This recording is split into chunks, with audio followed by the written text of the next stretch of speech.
From the 8th and 9th April, the Ukrainian army used 8 drones to attack the Koronevsky settlement area and energy infrastructure compressor station Korenyovskaya, and which supplies gas of the export pipeline Turkish pipeline with a capacity of 31.5 billion cubic meters per year.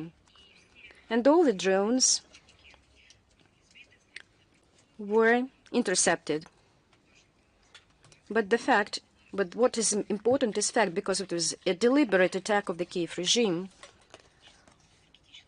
on the fuel and energy complex. On the 9th of April, 2 Ukrainian drones attacked a gas distribution station, Timryuk, which provides gas to the city and Port Timryuk. All drones were intercepted. On the night between 10 and 14th April, the drones broke the wires, which led to energy cuts in Belgorod, Bryansk, Zaporizhia, Kursk, and Khersonsk regions, as well as in the Krasnodar region and the LPR. And the goals of these drones were power converters, electrical substations, and this is an energy infrastructure. An overhead line in the railway station Vasilinsky of the North Caucasian Railroad Road was damaged, as well as the distribution low-pressure steel pipeline, Gazprom, gas distribution, Belgorod. This is, I would like to reiterate, just a few examples. We have already submitted all this information to the international organizations as well as to the Americans. We'll continue to do so. As for the crimes of the Kiev regime, they disseminate not only to the fuel and energy complex. The Ukrainians continue to exterminate the Russian population, not daily, but even every hour. Just a few examples. We need to cite such examples for those who believe or expect or maybe pose questions on whether what should be done to settle the situation in Ukraine. Maybe stop supporting the Kiev regime, which in its terrorist hype commits all these crimes. On the 9th of April, the munition blow claimed lives of 2 young people, 11 and 14 youngsters. The drone attacked the civilian car in Gorlovka and the residential district in Selidovo on the 10th and 14th April, injuring 2 civilians, and a woman on the 13th of April in the Alexandrova settlement.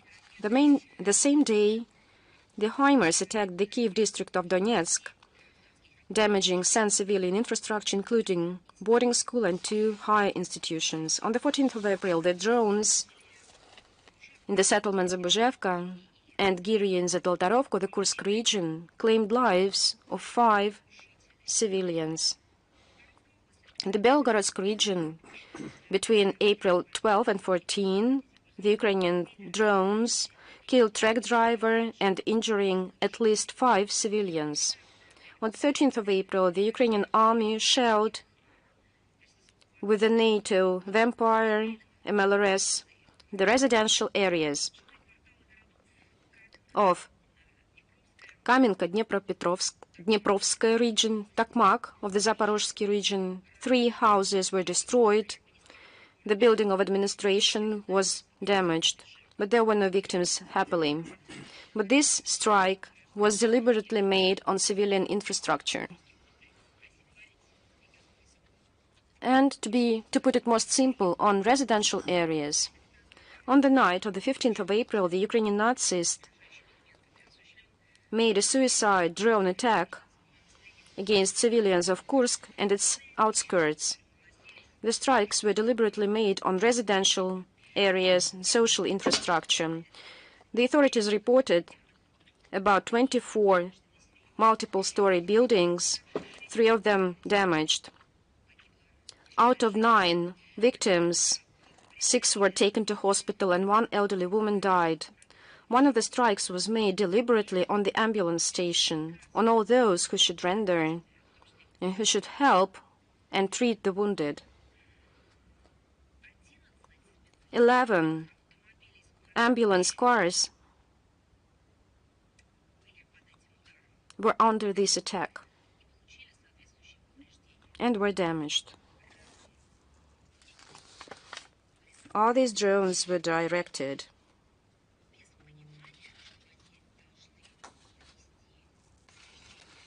without any deliberate targets. It was made deliberately. All this operation was guided. It was a deliberately and well-thought operation as a terrorist act against the medical personnel. Now I have a question to the international organizations and to the UN Secretary General, to his official representative and numerous rapporteurs, and to the UN agencies who deal, for example, with maternal issues and childhood, protection of socially unprotected people, of medical services and security of medical staff. Where are your statements? Where are your concerns, your press releases, or at least some sympathy at the briefings or press conferences? There's no reaction at all.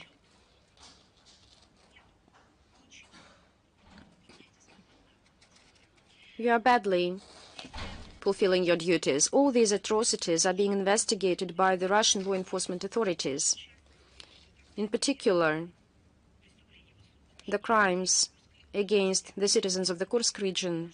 The investigative committee continues to investigate into the facts of atrocities by Ukraine and, by the way, by foreign mercenaries of the citizens of Kursk region. In particular, those who survived from the settlement Goeva reported 6 Russians were shot dead during their evacuation. Bombs were released on residential buildings. There was grand looting among Ukrainian army. There were evidences that the Nazi threatened, and this information is a very sensitive one, threatened to rape a mother in the settlement Kazachye Loknya in the eyes of her minor children. Now the circumstances of the death of the 9 citizens of Makhnovka region are being identified. There were found gunshot wounds on the corpses. One of the died was an elderly woman who was just shot in the head. This is just a small part of all the atrocities. All those who are involved in these war crimes will be identified and brought to justice. And let's switch on another tool, a staging of the Kiev regime. As you remember, over the last days, the so-called collective West raised the public outrage on the 13th of April by the Russian army, a high-precision strike with demolition rockets at a restaurant Magellan, where a meeting of Ukrainian command with participation of the Western instructors took place in Sumy city. All these Western media hyped on this poorly staged propagandistic fake, on the alleged rocket attack who killed women and children. We've made several comments on this topic, but I think that this day and these things must be talked a lot about so that everyone knew about the crimes of the Kiev regime. As we've said, new facts are being revealed that confirm that it was a deliberate staging. The Ukrainian internet is being filled with memoirs on this occasion, on the military who were eliminated and dead on the 13th of April in Sumy. The local authorities, unwillingly but started to recognize the truth, the mayor of Konotop, Artyom Semenyhin, blamed the head of the Sumsk region military administration, Vladimir Artyukh, that he organized a gathering of the Ukrainian army, engaging women and children to this event in order to use them as a human shield. Even Zelensky henchman, the deputy of the Verkhovna Rada, Madam Bezuglaya, publicly required to figure out who shaped and staged this and who ordered to use the women and children as a human shield for this event to cover the military gathering.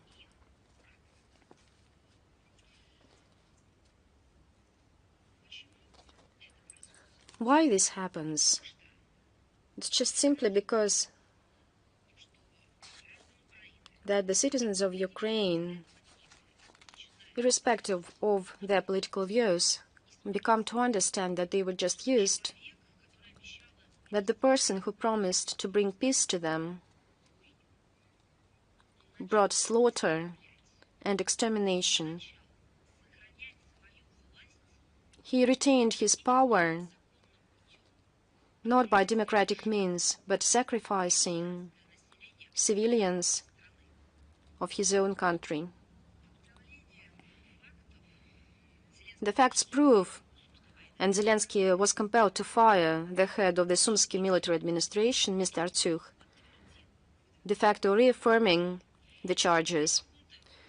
The leader of the junta tried to shift the blame on this another war crime against the citizens of Ukraine. I would like to remind Mr. Zelensky, who decided to shift the blame on the head of the military administration, Mr. Artyukh, his words, his same words. He said a couple of years ago that he's not a bad guy, he's not a fool. Then he is to blame.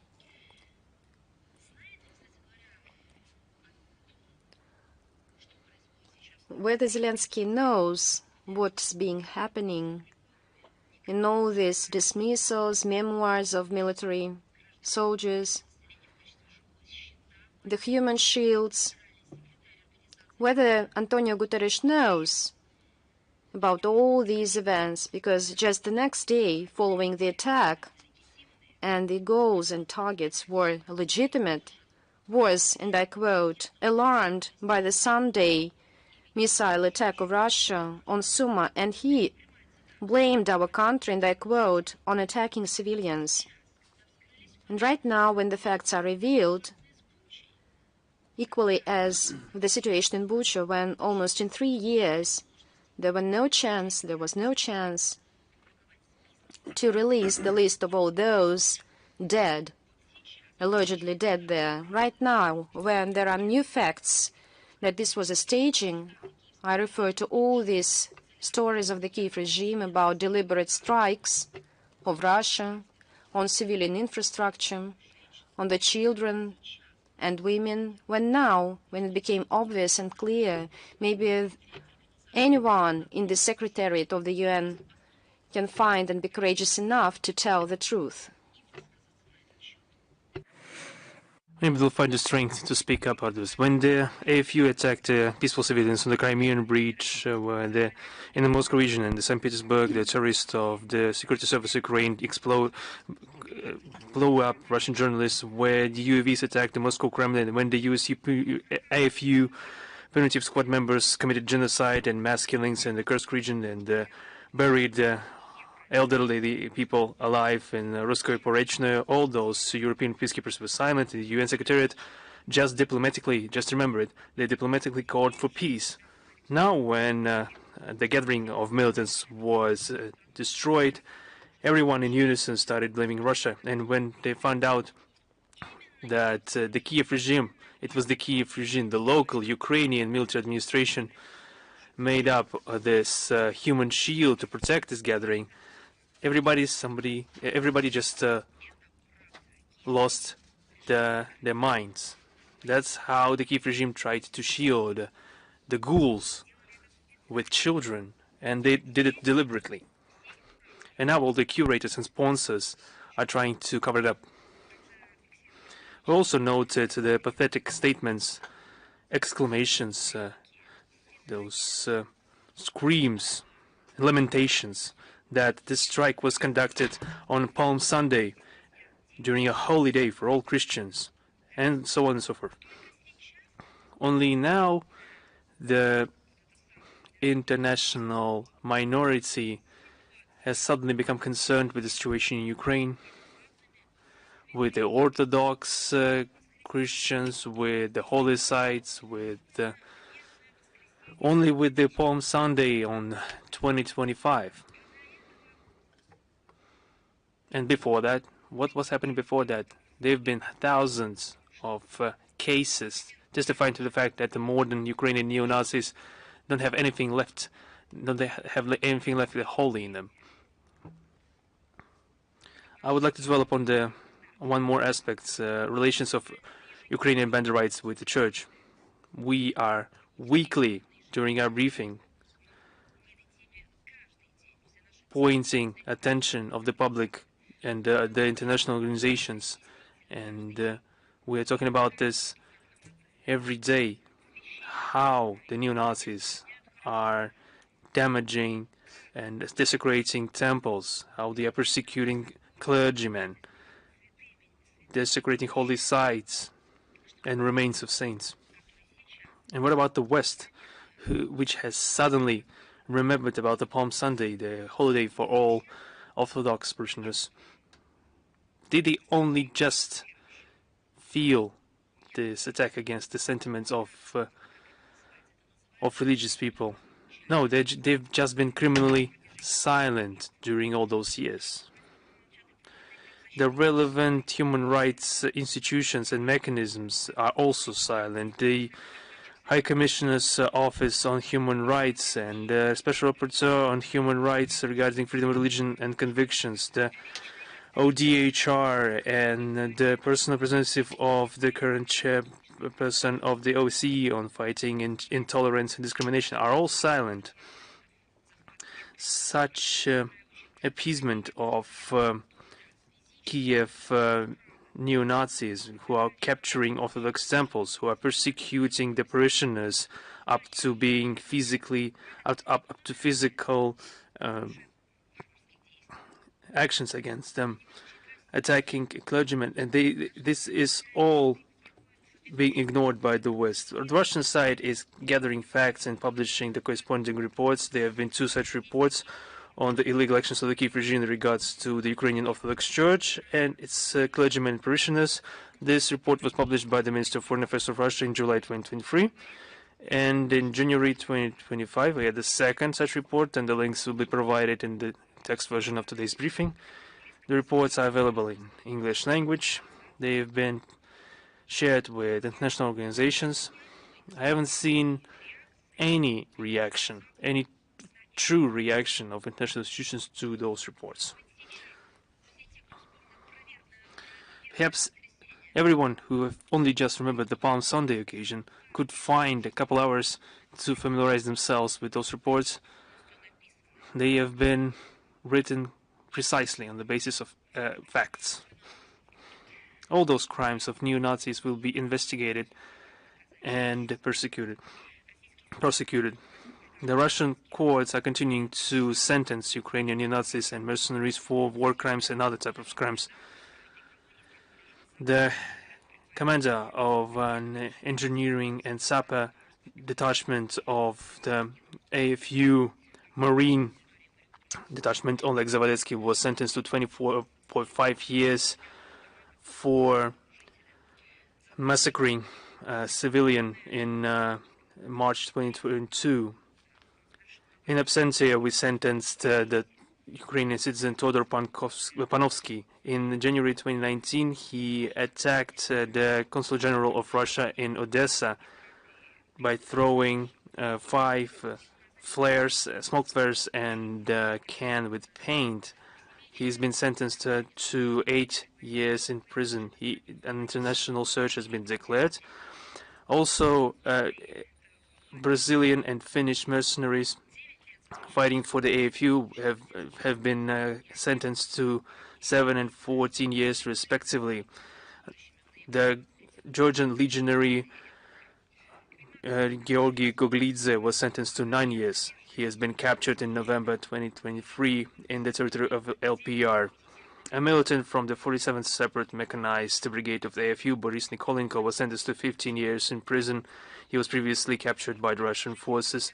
And during the illegal invasion in the Kursk region, he tried to scare the locals. He prevented the evacuation, opened fire upon civilians and Russian servicemen. We will continue this work on and on. And my favorite meme is the coalition of the willing, and it's another gathering in Brussels, which happened on April 10th. However, there's been no breakthrough with the coalition of the willing. Perhaps they're not as willing as they declare to be.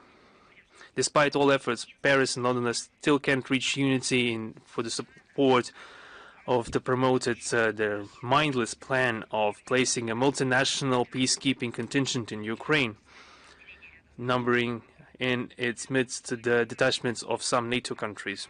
According to information of the media, this escapade, which is wrought with a direct confrontation with Russia, is perhaps only attractive to such Russophobic countries as the Baltic states are. Some states perhaps are not even aware of what is being done by those who are in power in the countries. The majority of the coalition members perhaps doubt the realistic outcomes of this military intervention without the support of the United States, and Washington, according to their recent statements, is not really willing to get dragged into such escapades of their allies, because they clearly understand what this could lead to. And now on the Rammstein format, there's been a 27th meeting of the Rammstein format in the headquarters of NATO in Brussels under the British and German chairmanship. This 27th meeting of the contact group on the defense cooperation with Ukraine in the format of Rammstein for the first time happened without the personal presence of the head of the Pentagon. Zelensky joined the meeting through video link, and there's been no new and novel decisions taken. The FU's promised 21 billion euros. This number was earlier mentioned in the NATO statements. The London was active in announcing a new package of aid numbering 350 million pounds sterling, including hundreds of thousands UAVs, the radio stations, etc. In 2025, the UK is planning to spend 4.5 billion pounds to aid Kiev. Berlin is trying to catch up to them. They have shipped 30 additional missiles for Patriot missile systems this year, but Berlin is hesitant to ship the missile platforms themselves. Instead of that, they are ready to ship another Iris-T missile complexes and ship armored vehicles, tanks, munitions, etc. A total of 3 billion euros is prepared to be given to Ukraine. And where will they get the money from? Of course, from the taxpayers' pocket, who are, even without that, are oppressed by the senseless decisions of the both current and former German authorities. The German co-chairs claimed the creation of another meme in preparation, the coalition of possibilities or opportunities. And, it's like a funny joke. There is a coalition of the willing, and there is a coalition of opportunity. This time it concerns the radio combat measures. This coalition will be reuniting 11 countries to ensure the reliability of communication systems in Ukraine and separation of communications of Russian detachment and the drone protection. This gathering confirmed once again that the Europeans are ready to continue aid to the Kiev regime, but there's some kind of detachment from the process. There's some hesitancy being felt, and they are clearly unable to act without referring to the United States. They are clearly unable to act independently because they are not ready to be the singular ones responsible for the continuation of the conflict. And also, we have noted the German report regarding the significant negatives of the weapons they have supplied. The deputy military attaché with the German embassy in Kiev issued a report regarding the analysis of some some significant lacks in the weapons and munitions shipped by Berlin to the AFU. Among the key problems, he mentions the difficulty in use, frequent breakdowns, difficult maintenance, the high cost and lack of munitions, lack of spare parts, etc. At the current stage, we see that not a single example of heavy equipment provided by Germany is not completely applicable, completely useful to be actively utilized during intensive combat.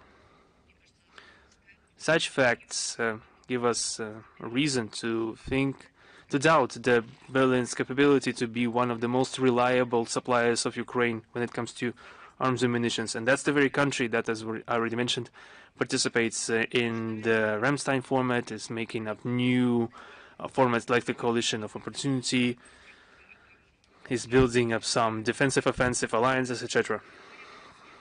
All those doubts will only get stronger if you remember that the former head of the Ministry of Defense of Germany, Boris Pistorius, publicly lamented the deficit of their own arms stockpiles due to the incessant supplies to Kiev regime. Now, on the UK's involvement in the conflict, we noted the publication by the Times issued on April 11th, confirming the high measure of Britain's involvement in the conflict of Ukraine. It mentions that in February 22,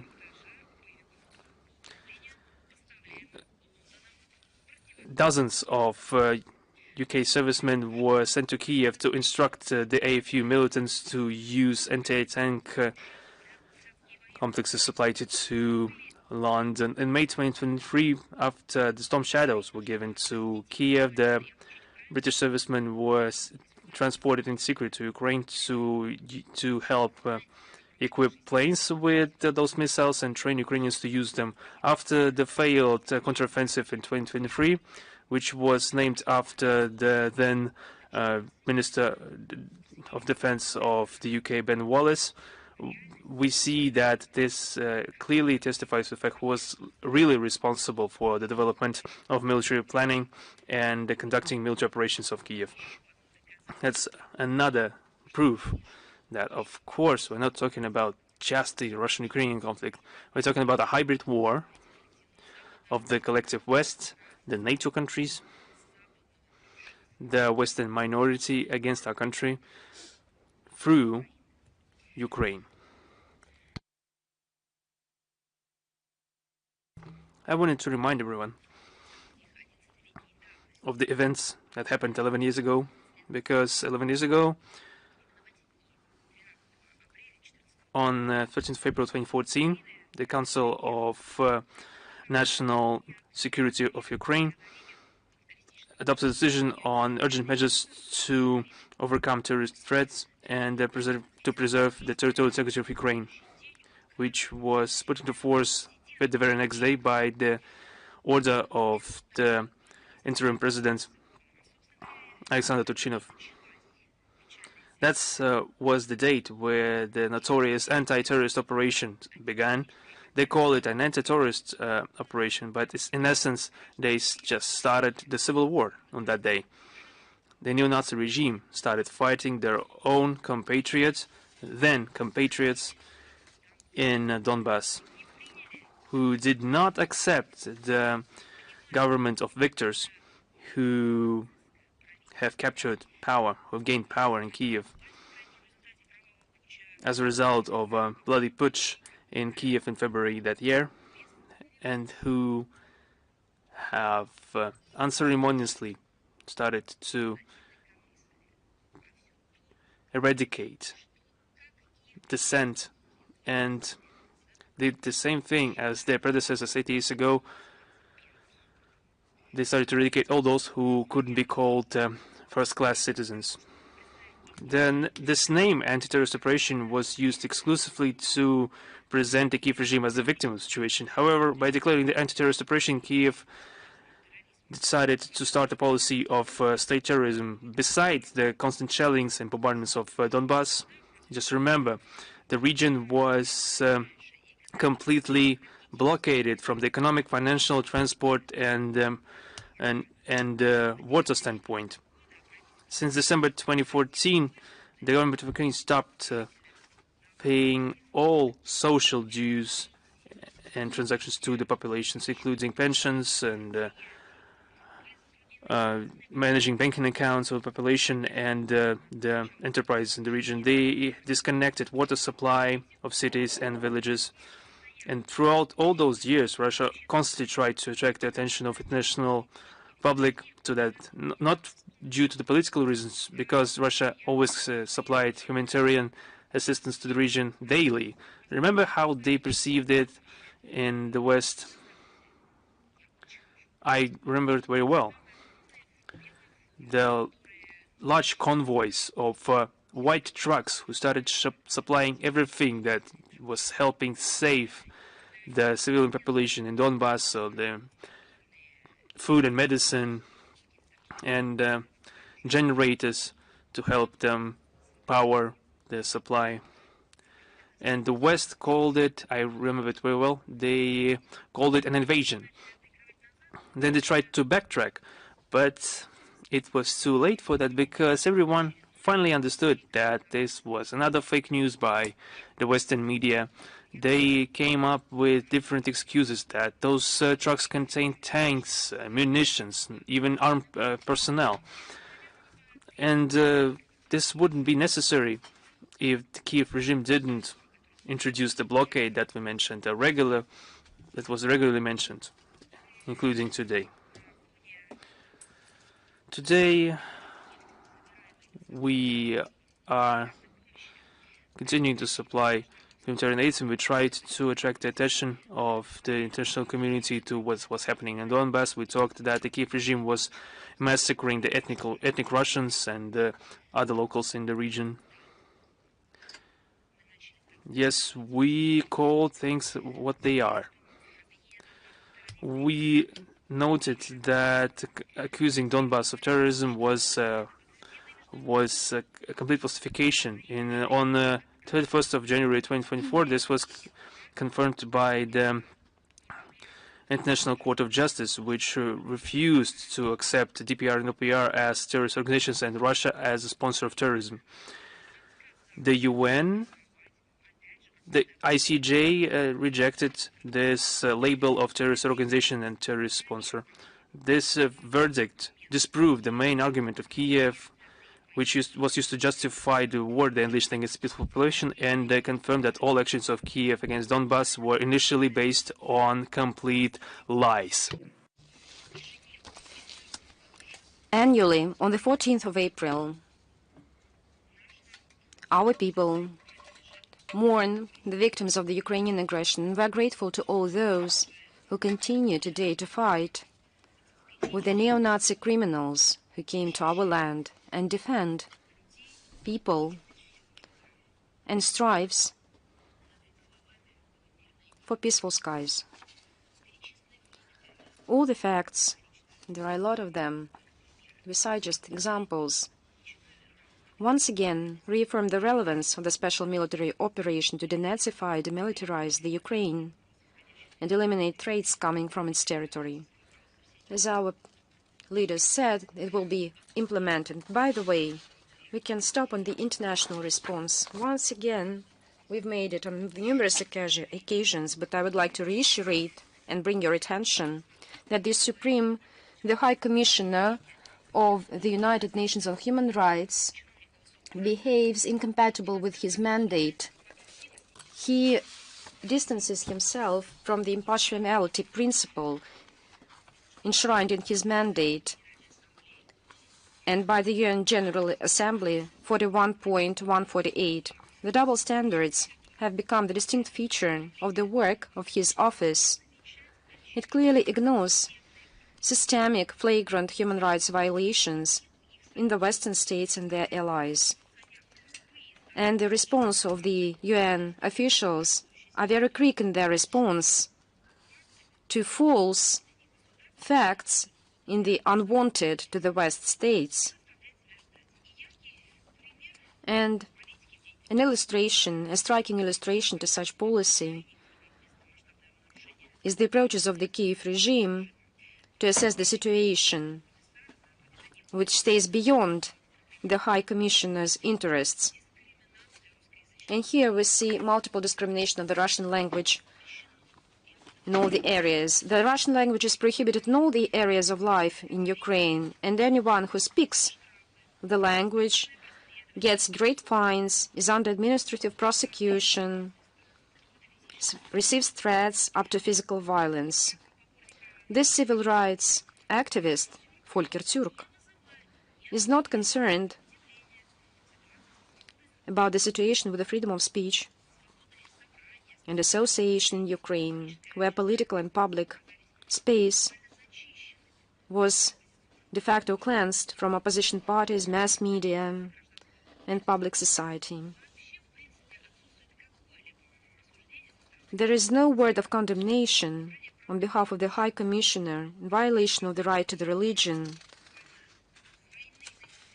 due to the extermination war unleashed by Zelensky, the war against the Orthodox Ukrainian Church, which comes along with arson attacks and expropriation of assets. We are seeing how they attack the temples, intimidate the clergies, and warn with violence against the clergy and the parishioners. The long-standing ignorance by the UN Commission of systematic and flagrant violation of Zelensky of the fundamental human rights, the mayhem of neo-Nazism in Ukraine led to that the Kiev junta simply violates the norms of international humanitarian law. The combatants of the Ukrainian armed forces take hostages among civilians and use them as human shield, shell them, torture, kill the Russian prisoners of war and civilians. And we talk a lot about the atrocities which were revealed recently about the Ukrainian neo-Nazi against the citizens of Selidovo and DPR in the Kursk region, and all those who have seen the footages live another way. And I talked with our law enforcement authorities, and they are just thrilled and terrified by the video footage. Other territories under the Ukrainian control exemplify other dysfunctions of the office and this tool and instrument of the United Nations. Under Volker Türk, something goes wrong. It's dysfunctioning right now. I believe there will be no response from the High Commissioner to the death of the Russian journalists. And there are a lot of examples of such deaths due to the attacks of Ukraine in June 2024 and in March 2025, when they were blown in civilian cities. The High Commission also cynically ignores the state policy in the Baltic states to discriminate on national, ethnic, racial, religious, and language grounds. I would like to remind you, in these countries, under flimsy formalities, the government continues to exterminate, to expel ethnic Russians.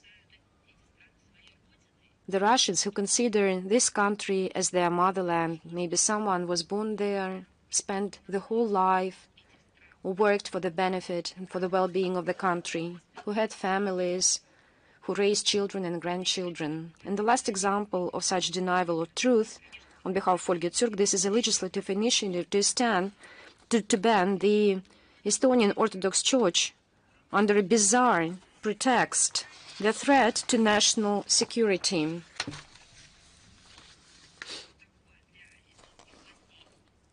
And that's how the Estonian Street Orthodox Church, under connivance of the Office of the Human Rights, such a law that extinguishes the believers, was adopted a few days ago. The bombastic declarations of the High Commissioner in his taking the office about his commitment to impartiality and independence in his activities cost nothing. If the situation prevails, it will lead to the loss of trust by the international community to the Institute of the High Commissioner and his office. And this, in its turn, weaken the international human rights cooperation. The activities of the High Commissioner should encourage dialogue and cooperation, tangible help, rather than fanning mistrust and confrontation. The situation in Moldova, we are concerned about it, especially with what is happening in Gagauzia as part of the Moldova Republic. Recently, the Moldovan authorities are trying to remove the status of autonomy. As you know, on the 25th of March, on the far-fetched pretext, its head, Evgenia Gutsu, was detained, and she is currently under home arrest. 3 days ago, on the 14th of April, the Constitutional Court of Moldavia recognized, as they said, unconstitutional Article 21 of the law on the special status of Gagauzia. And when it was adopted in 1994. It legitimized the right of the parliament to appoint the Prosecutor General of the autonomy. Now, his candidacy can be adopted by the Supreme Council of Prosecutor General in Moldova and the Prosecutor General in Chisinau. This is a politically motivated decision and was made in secret. And Comrade was not informed in advance on the upcoming meeting on this sensitive issue. Can you imagine? Another example of such Chisinau's concern about the Gagauzians was introduced of skyrocketing fines introduced on the 10th of April for receiving social benefits via Russian Pромsvязьбанк.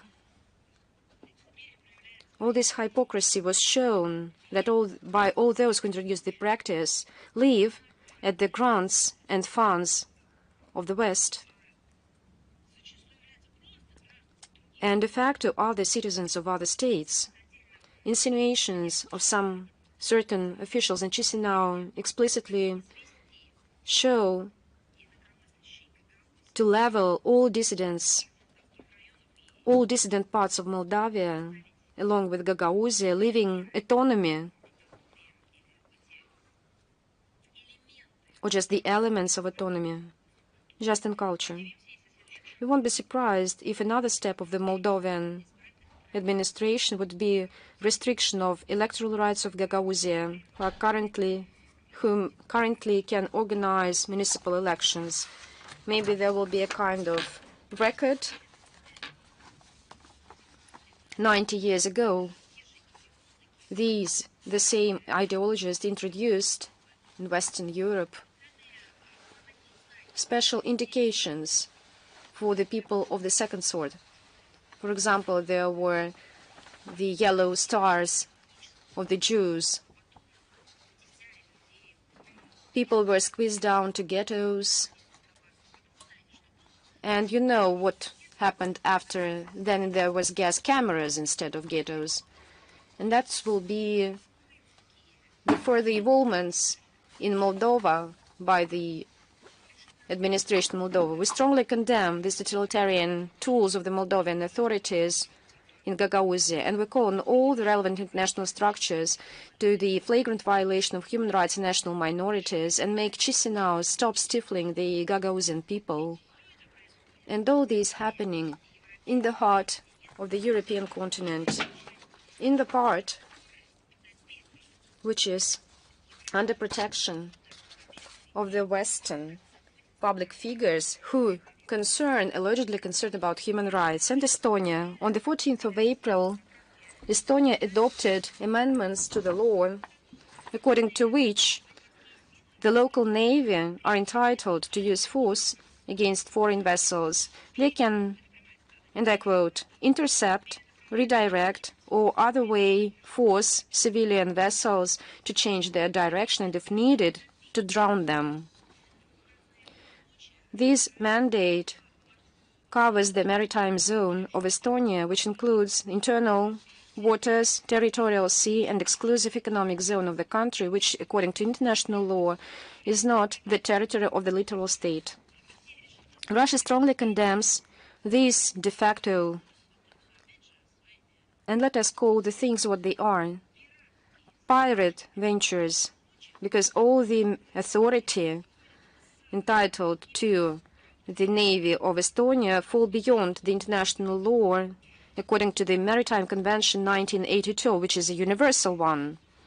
We see malicious decision of Thailand, which violates the letter and the spirit of international law. If such actions will be targeted against the Russian vessels, we would respond in proportion to the threats and risks coming from Estonia as a NATO state. The Russian side underlies that the Baltic Sea is the common maritime zone for all littoral states. We expect that all the countries who in actions rather than in words honor international law give an impartial assessment of provocative decision of Thailand, who puts navigation and the overall security in the Baltic region at risk.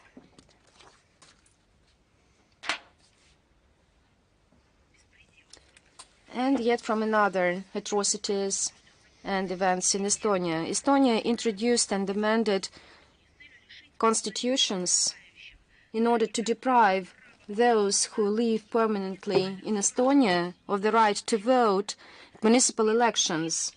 And no one there reminds of the people there who are working in the factories, pay taxes, bring valuable contribution to the well-being of the country, who implement all their civic duties in good faith.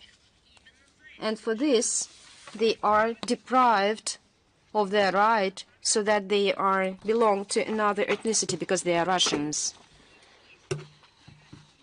And this is racism, which is being transformed into neo-Nazism.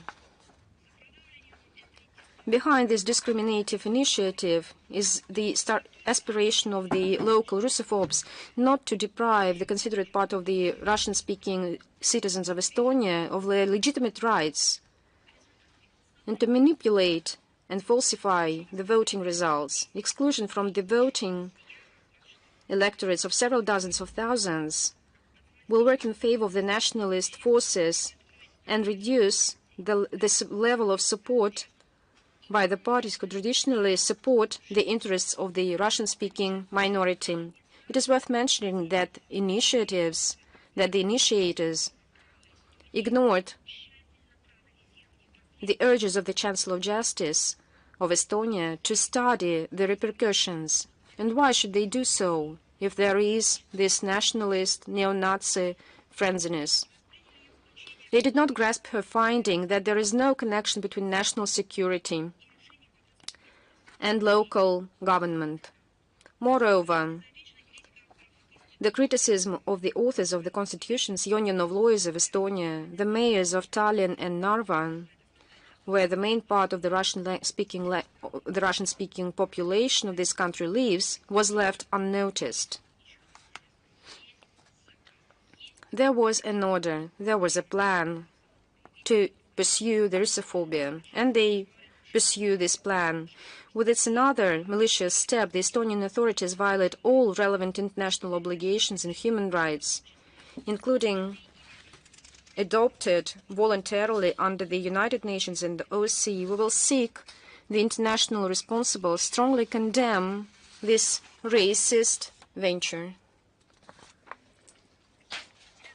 On the 9th of April, Vienna held the inauguration of BRICS on the basis of UNIDO. The Deputy Minister of Trade and Ministry participated in this meeting, as well as the Director General, Gerd Müller. BRICS representatives also participated in this. This initiative was made by Russia and supported by all the members of the association. It was reflected in the Kazan Declaration of the BRICS Summit in 2024. This center will become a venue for selection and introduction of promising technologies and best practices and increasing human capacity in industry. Its tasks include international technological cooperation, search for partners, exchange of practices, rapprochement of standards, support of small and medium companies that is fully in line with the UNIDO. We expect that the work of the Center shall increase interaction among the UNIDO member states and raise additional funds to help practically all the interested states. And by the way, there was a whole topic dedicated to how the West treats its human rights obligations. On the 11th of April, the Finnish Parliament adopted the law, introduces the law to buy the property, and I quote, violate territorial integrity, the sovereignty and independence of other states, and jeopardizes national security of Finland, and can inadequately use their citizens to the damage of the citizens of Finland. Maybe you know this famous children film for children. How he is called? We can call Washington as a Biden city. Maybe these are Biden's ancestors, or Presidents Bush Jr., who violate territorial integrity. Maybe it's Clinton, under whom many things were done in order to violate territorial integrity. For example, Serbia can tell a lot about this. Whom are you describing? And this is a question to the Finnish Parliament. In fact, despite some evidence and evident characteristics by the Finnish citizens who were rolled in this venture, despite all the similarity of these characteristics that are compared to NATO, it's not being done. I'm talking about the list of those who threaten security of this country, and I would like to suggest them to start from the NATO states. Of course, our country and our citizens in this document are not listed, but we are all aware that amid this frenziness, anti-Russia frenziness, whom they are talking about. I think it's obvious to everyone that the officers of the conflict are not shying away from segregation, discrimination, and many tried to ask the question in Finland when the law was being reviewed. There have been many contradictions, inconsistencies, discussions from the part of human rights organizations in Finland. Nothing came out of it. Nothing was taken into account. The complete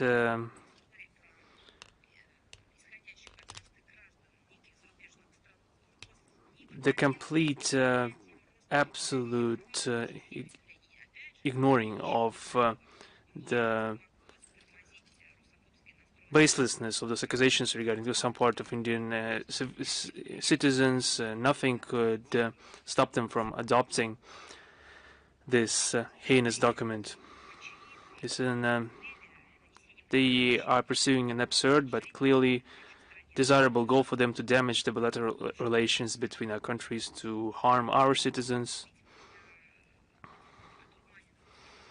For those lawmakers in Finland who have been indoctrinated by this Russophobia, it is paramount to support this approach, and this approach is being supported by some part of the Finnish elite. Once again, all those oppositions presented during the review of the document were stated by the Finnish nationals, and nobody listened to them, but we will take into account all those steps by the official Helsinki. Now also on one topic that unfortunately is quite permanent. During the 221st session of the Executive Council of the UNESCO, we heard the topic of protection of journalists and how the organization has been acting, or rather enacting. As you remember, we have been repeatedly stating our desire to petition the Executive Director of UNESCO, Madame Azoulay, to conduct her mandate as prescribed. A serious problem. There have been serious problems or some in this behavior, and has been pointed out by many countries. The debate surrounding this point of agenda has clearly demonstrated that there have been some contradictions between the delegations at the UNESCO regarding ensuring the security of journalists. Is clearly noticeable against the backdrop of the recent report by Ms. Azoulay, where there was no place. I think they tried to save paper to mention the Russian journalists and staff of the Russian media who died as a result of actions of the Kiev regime from 2022 to 2023. And many are justly asking why there haven't been any changes since then. And the main claims, main accusations of those presenting their statements, primarily from the countries of the world majority at the UNESCO, touched upon the intransparent methodologies regarding the collection of data regarding those journalists who have perished, and the priority is still given to the data and opinions emanating from the Western NGOs. And you clearly understand you cannot expect any objective data from those NGOs. And this data should be, perhaps, collected from among the member states of UNESCO. Of course, and NGOs can take part in this process, sure, but primarily information should be provided officially by the member states and not through some paid-for and clearly politically motivated NGOs such as USAID, which has been notorious in paying for fabricated reports by NGOs. To protect this methodology, which is baseless and is not supported by the majority of countries, it's clear that Russia is standing against this this biased approach of Madame Azoulay, and which previously there was a clear call to condemn any crimes against media personnel. There needs to be a data bank on all information regarding those journalists who have perished as a result of unlawful actions. Also, we are clearly rejecting this methodology used by UNESCO. And this discrepancy, perhaps some opposition regarding the Executive Council deliberations, resulted in that the document in support of protection of journalists was not adopted through consensus but through voting. And this also testifies to the fact that the conscious politicization and even Ukrainization of the activity of this organization and its secretariat, and personally by the Director General, leads to the undermining of the mechanisms of this platform and harms the unity and authority of these organizations and poisons the atmosphere of dialogue on commonly valuable and not privatized issues and challenges of a global agenda. We hope that the future leadership of UNESCO who will succeed the current leadership that has clearly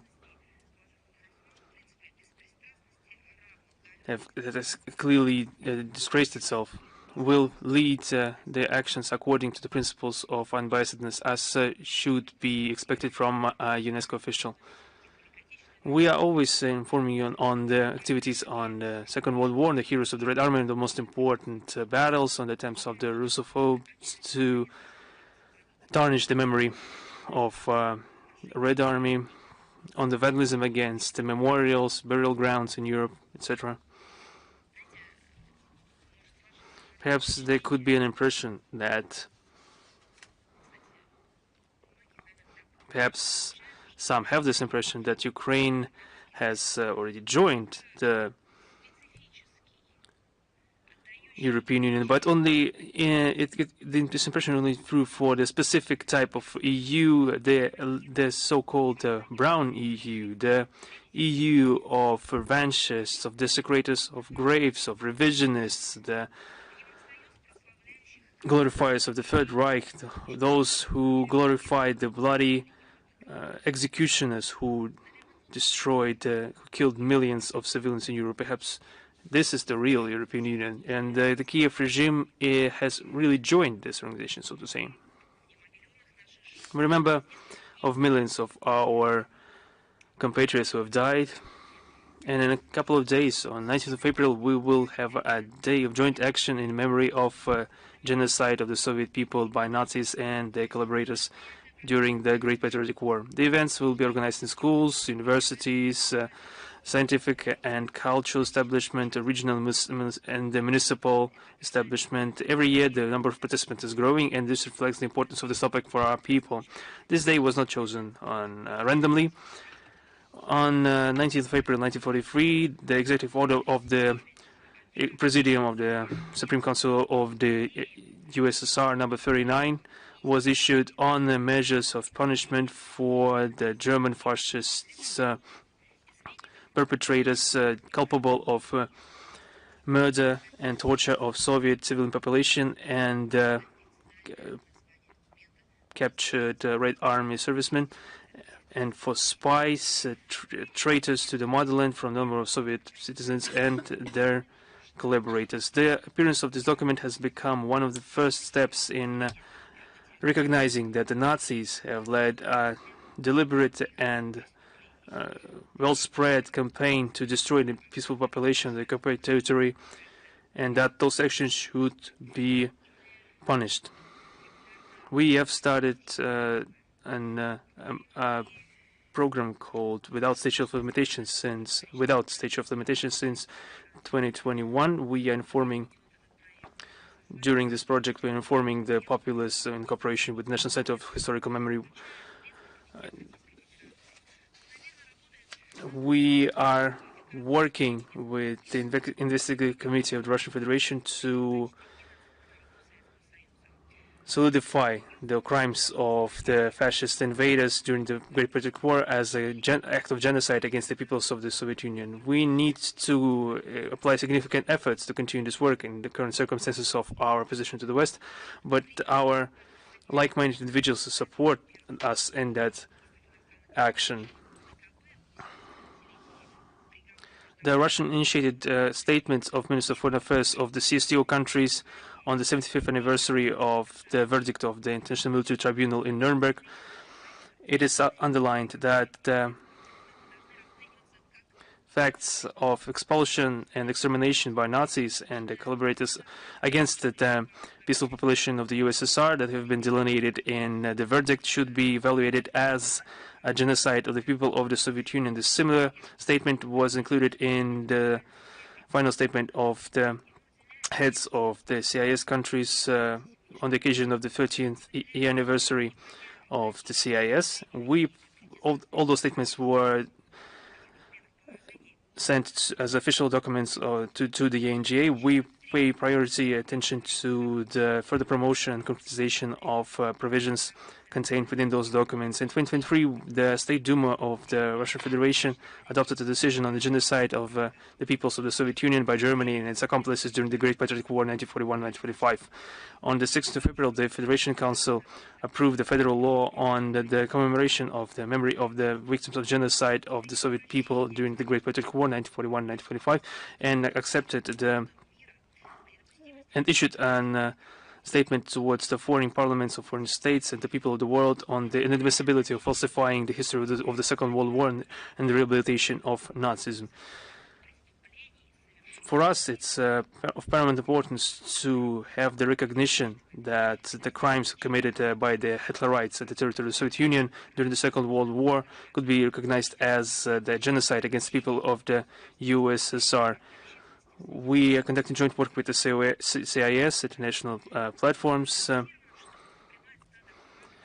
There has been a call to the peoples of the countries of the CIS and the world community on the occasion of the 80th anniversary of the victory of the Soviet people in the Second World War. And the document states that the facts of expulsions and extermination of peaceful population, according to the verdict of the Nuremberg Tribunal, should be evaluated as genocide of the people of the Soviet Union. This thesis has been converted in the CSTO declaration. We are working on to ensure that all the facts detected by the investigative committee and admitted by the court instances could be spread to the awareness of the world community in their full volume in the name of the international truth. In 1975, it's been a tragic date of the history of Cambodia. On the 17th of April of that year, the armed detachments of the Khmer Rouge captured Phnom Penh. After this, Pol Pot and his partisans started to build the so-called Democratic Kampuchea. At the end of April, 3.5 million city dwellers were forcefully relocated to rural regions where they're forced to clear jungles for new fields, build new irrigational facilities. And all those who didn't match the new political system was destroyed and exterminated. The old authorities, the national bourgeoisie, the intelligentsia, the clergymen, and Buddhist monks were exterminated. There was genocide against the national minorities, Vietnamese, and the Muslim minority of Chama. There have been mass executions, starvation, and complete lack of medical aid, and all those, according to the international evaluations, led to the deaths of around 2 million people. After the fall of the regime of Pol Pot in 1979, his partisans, who have continued to dwell in the refugee camps in Thailand, received attention from Washington and its allies and received financial and material aid, but also they received diplomatic support, which led to the fact that up until 1982, the Pol Pot partisans occupied the Cambodian place at the UN. After the fact, for many years, this place was delegated to the so-called coalition government of the Democratic Kampuchea, with the Khmer Rouge still playing a leading role. There's also an 80th anniversary since the establishment of diplomatic relations between the USSR and the Republic of Guatemala in 1945. This is a large, of course, this is a large amount of time, but the contact between the countries started much earlier than that. Even in 1880, the Russian Emperor Alexander II and the Guatemalan President Justo Rufino Barrios Ayllón exchanged messages, which laid the foundation of our bilateral links. This became a stamp that could allow us to form the ties of friendship and mutual understanding and lay the foundation for multifaceted cooperation. We think that we need to continue this trend and try to increase it. We confirm our intention to develop a constructive political dialogue with Guatemala to extend the normative legal base of bilateral relations and diversification of trade, culture, links between our countries based on pragmatism, mutual respect, and equal rights. We congratulate our Guatemalan colleagues and friends with this solemn date. One more announcement to make is from May 17 to 24. There will be a 47th International Moscow Film Festival happening with participation of 57 countries. There have been 1,600 applications.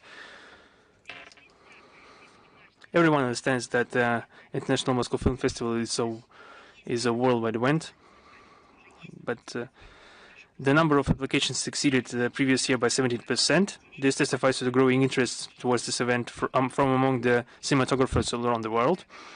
The majority of applications arrive from Russia, China, Spain, France, and Iran. The program demonstrates a broad spectrum of topics that are of concern to humanity. One of the most important topics is the 80th anniversary of the victory in the Great Patriotic War. This was reflected in different programs of this festival.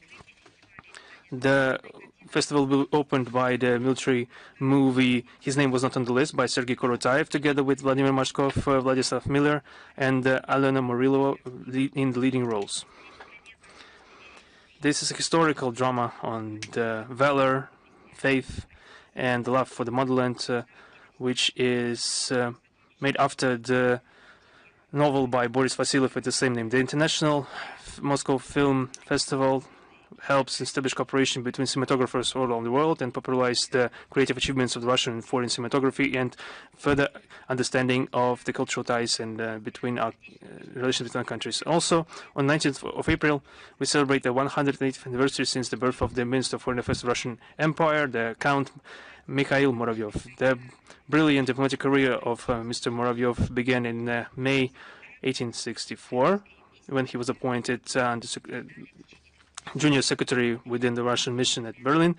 For the next 30 years, he worked in Stockholm, Stuttgart, The Hague, and Paris. At the beginning of the Russian-Turkish War in 1877-1878, the young diplomat was in the war theater, and he was one of the officers of the Red Cross. And according to the commanding officers, he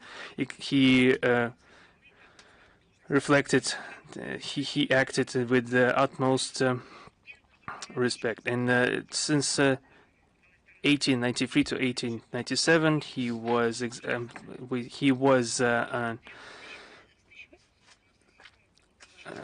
ambassador plenipotentiary extraordinary in Copenhagen. On January 1st, 1987, Nicholas II appointed him as the manager of the Foreign Policy Agency, and 3 months later he was appointed Minister of Foreign Affairs. The period from 1897 through 1900 was rich with events of huge international importance. In 1898, the Russian MFA came up with the initiative to call a conference to decrease the amount of armaments in Europe. There was attempts to improve the direct contacts with Afghanistan, to reinforce Russian positions in Iran, in Turkey.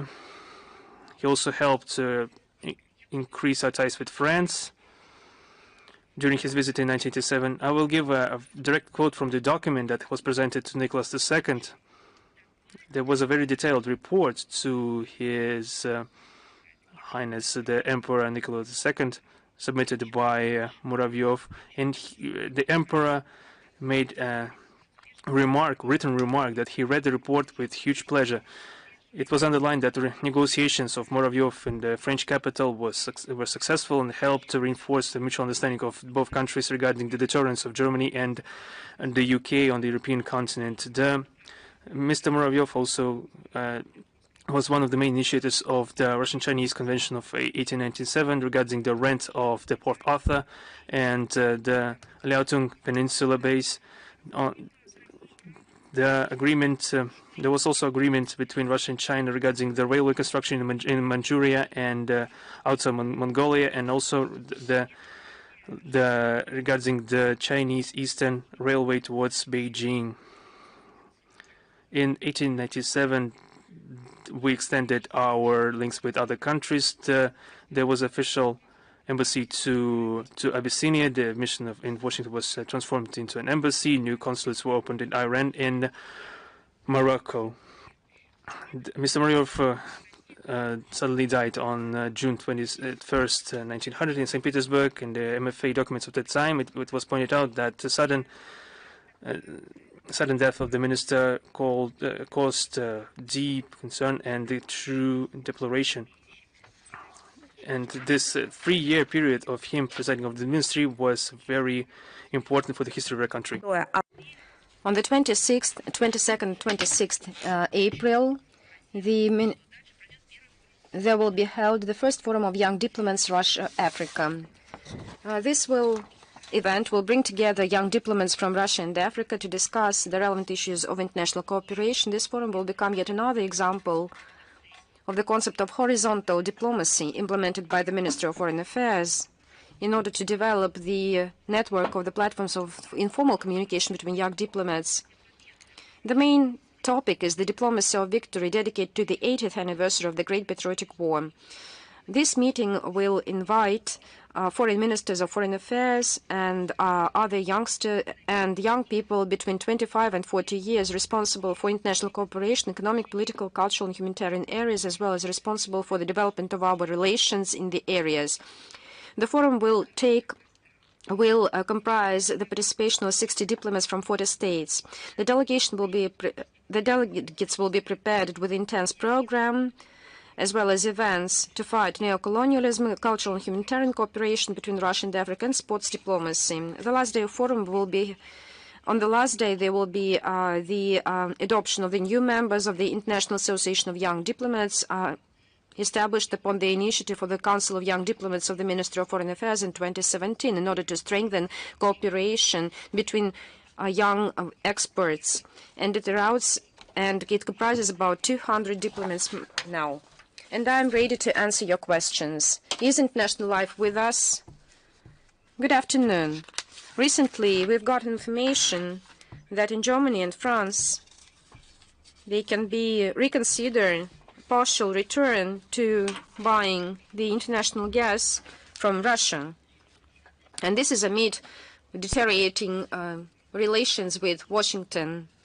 But nevertheless, there are fears that Washington can use these LNG supplies as a trump card in its trade negotiations. What are the prospects, in your opinion, to resume cooperation between the Russian Federation and EU in the energy area? Of course, this topic is being discussed a lot, but as you know, we need to assess the policy of EU, building on the specific facts. And these are steps of the EU politicists. Let us talk about what is really happening. Brussels, for many years, is engaged as an unreliable partner in energy. And if you remember, just before coup d'etat in 2014, the European Union decided to infringe the Russia's interests as the main supplier of energy resources. Let us refresh our memory. Through adopting this discriminatory law, the so-called Third Energy Package, and introduced illegitimate unilateral sanctions that directly affected our fuel and energy infrastructure. And this is just one example. Over the recent years, there have been many prime ministers and many declarations and mechanisms and associations and other officials, anti-Russia gatherings and numerous accusations of Russia, which rendered support, energy support to Europe. Back then they agreed to supply weapons. We've heard a lot. But this is a illogical end of this frenziness was the blow of the Nord Stream, when at first it was blown up and then no one bothered to hold at least any investigation. Some countries withdrew from this investigation process, but Germany remains in it, but utters no word about this. But when Russia suggested holding under the aegis of the UN Secretary General to hold the investigation, the West banned such proposals. So in this regard, in the same line is the ignorance of the attacks of Ukraine on the Russian energy facilities during the agreed ceasefire. These are just facts, and we need to be guided by them. This is the reflection, not just the sentiments, but the root causes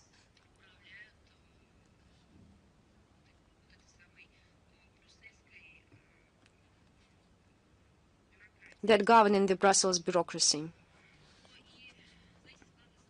There is a sense that they will continue to increase their efforts and pressure on the EU members who expect Russian energy supplies. They damage themselves, but want to damage all those who refuse to participate in this venture.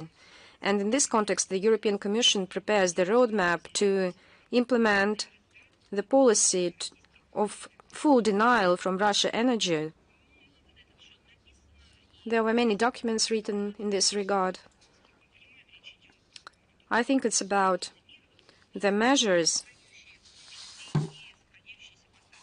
affecting the supplies of pipe and liquefied gas from Russia, and they harm themselves. Of course, it's quite obvious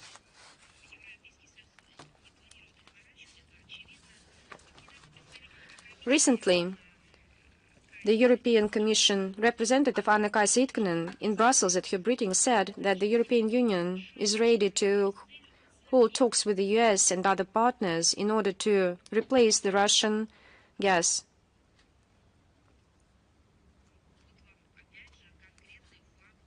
This is yet another example. And these statements are not refuted. So we need to follow what we have.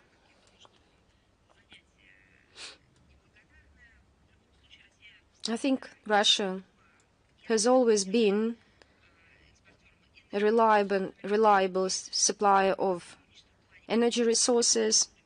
Our cooperation with some European countries continues, and we can reconsider various options for energy interaction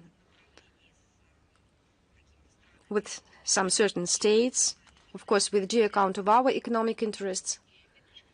As our minister said, as soon as they calm down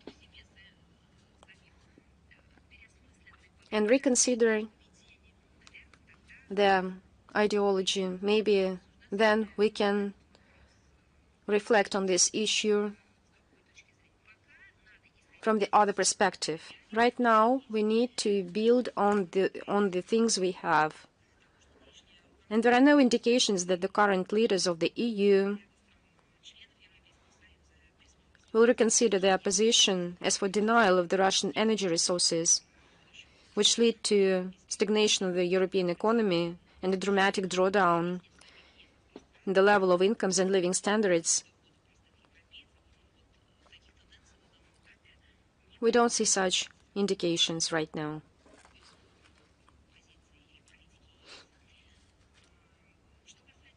As for Germany, I think it's one of the striking examples how the government managed to act against its own people amid the initiative and full refusal announced by Olaf Scholz to deny and to refuse the Russian energy. No response to the blow of the Nord Stream ill-thought closure under pretext of environmental concerns of nuclear power stations and under influence of the new round of transatlantic trade wars. A once prosperous German economy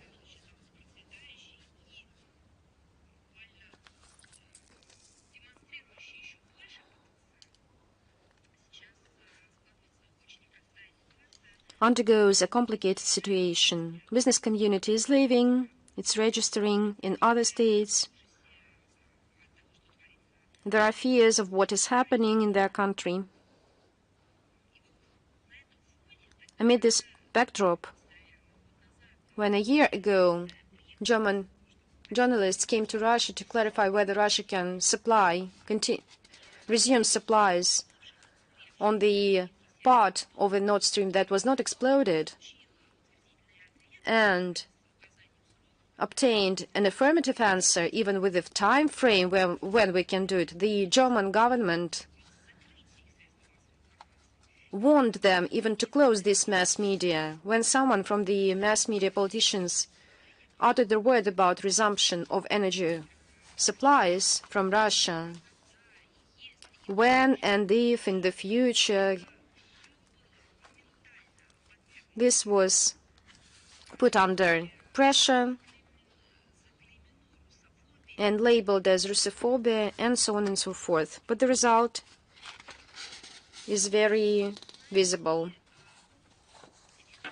Is Lenta.ru with us? Good afternoon, Madam Zakharova. We have two questions. Recently, the Deputy Minister, Mikhail Gauzin, said on this readiness to resume negotiations with Georgia. Is there any progress in this issue? And what are practical steps from Tbilisi that Moscow is waiting for? As you know, I believe that first and foremost we need to see this interview, Mr. Galuzin,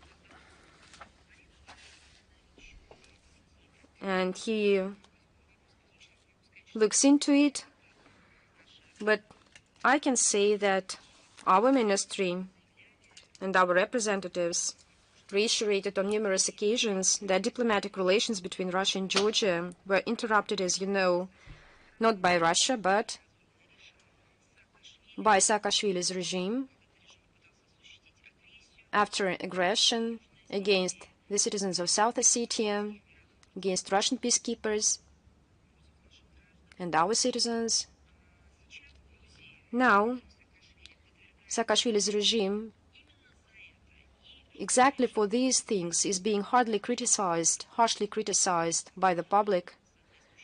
Mr. Saakashvili is in court right now, as you know, under persecutions, but his legacy, unfortunately, remains. Last autumn, during the electoral campaign, there were some sensible and promising declarations and statements made on the need to apologize before the people of South Ossetia, apologies and promises to gain reconciliation. There is such an intent among the Georgian politicians with regard to Abkhazia. We see them as a positive example so that the relations between Georgia and South Ossetia can normalize on the basis of a deep understanding of the current realities. We are ready to comprehensively develop full-scale interactions with Georgia, and we have a great potential for that. And Georgia remains one of the key markets on many areas, for example, in wine industry, in fruit. On the other hand, Russia is a leading supplier of energy and grains to Georgia. Both our countries share a common history, culture, religion, humanitarian ties, all just this human dimension. The current leaders, understanding these close ties between our peoples,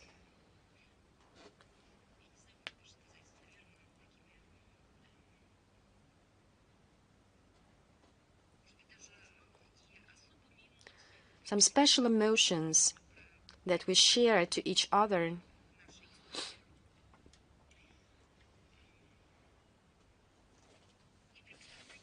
and with understanding of the need to develop a mutually beneficial relation for the benefit of two peoples. As you know, the Russian Federation, with due account of this, has recently decided to make practical steps to restore aviation between Russia and Georgia. The Georgian citizens received a visa-free regime. As for the diplomatic relations,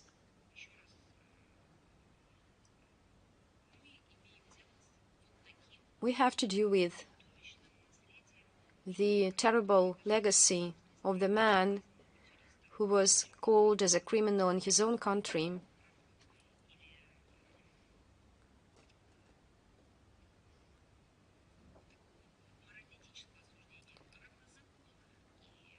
In terms of law, not to mention about the moral aspect.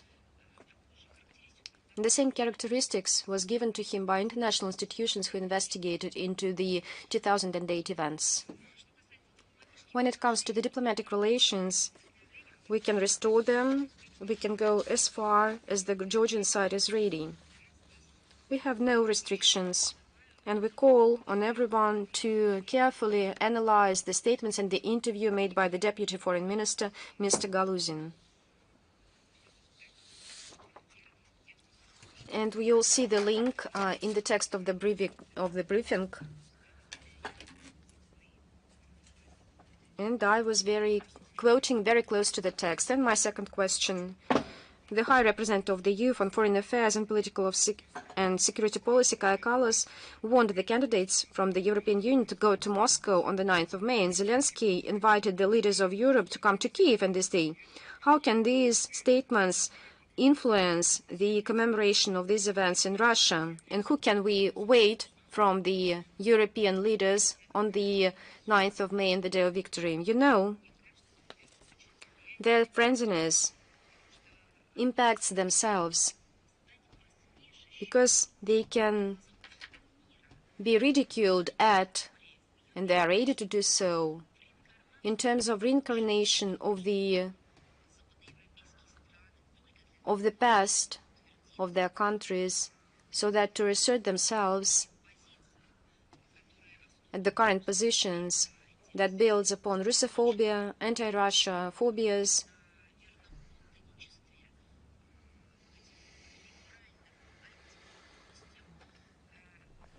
their complicity in neoliberal values, and the overwhelming majority, the countries who were just in the recent past their colonies, the countries that obtained their statehood not long ago in terms of history, ridicule at all those who call themselves as a beautiful garden, because everyone knows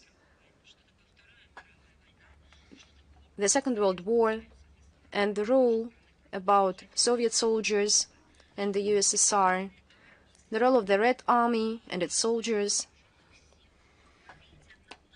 in the victory over Nazism. And the global majority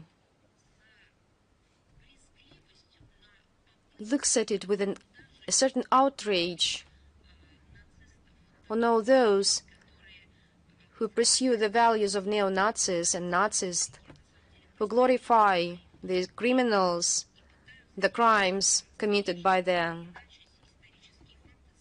ancestors, in order to distort the history. And that's the first point. Secondly,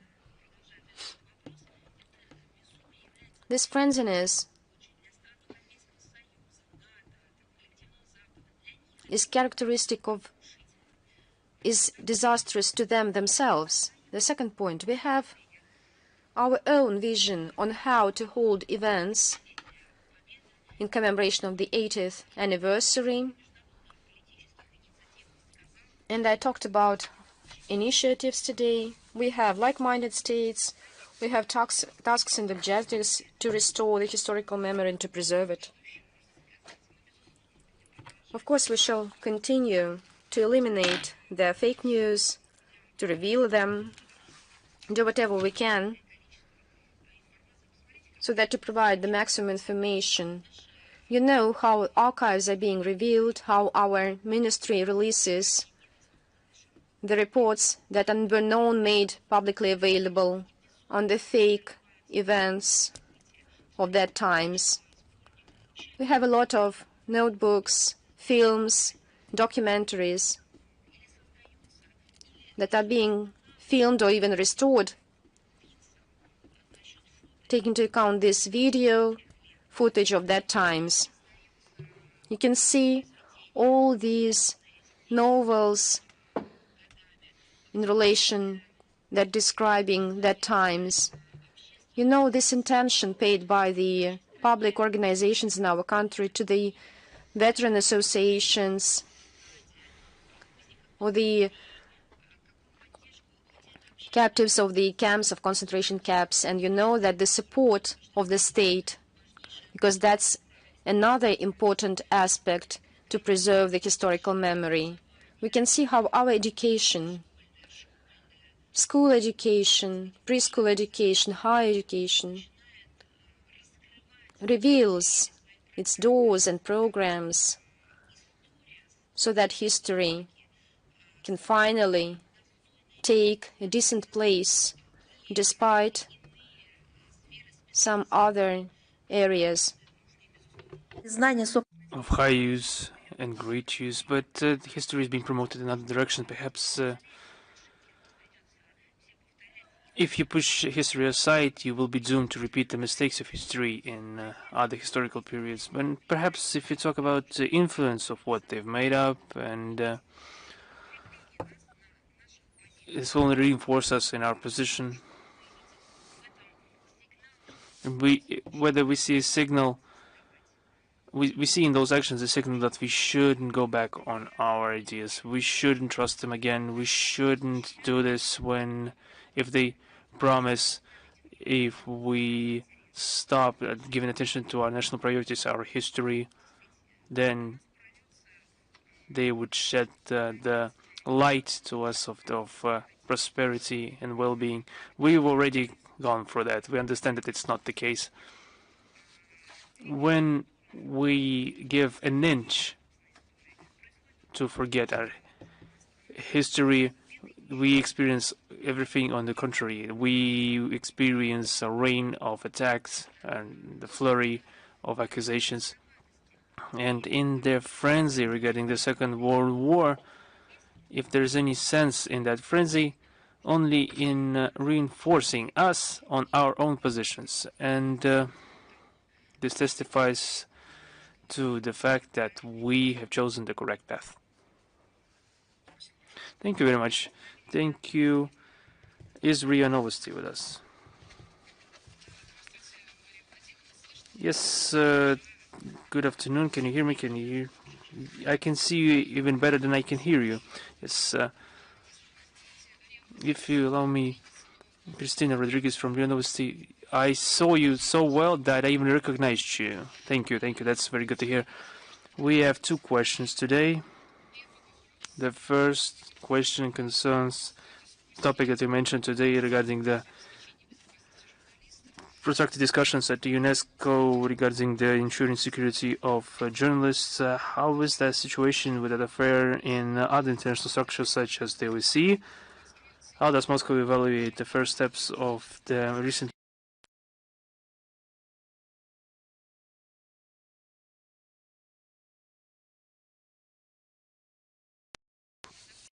The international platforms have revitalized the activity on the eve of the 3rd of May, the day of the freedom of the press, and there have been many conferences and meetings dedicated to that date. Those discussions have happened not only at the UNESCO but also at the OSCE. If we can call anything happening at the OSCE as discussion. The new representative organization regarding the freedom of the media, Jan Brotu, he has started off with a relevant report,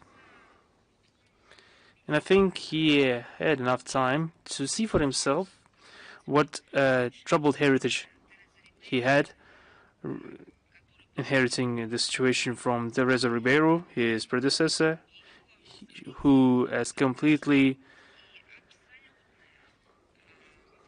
broke down this process and the work in that framework, whose incompetence and the policy of double standards has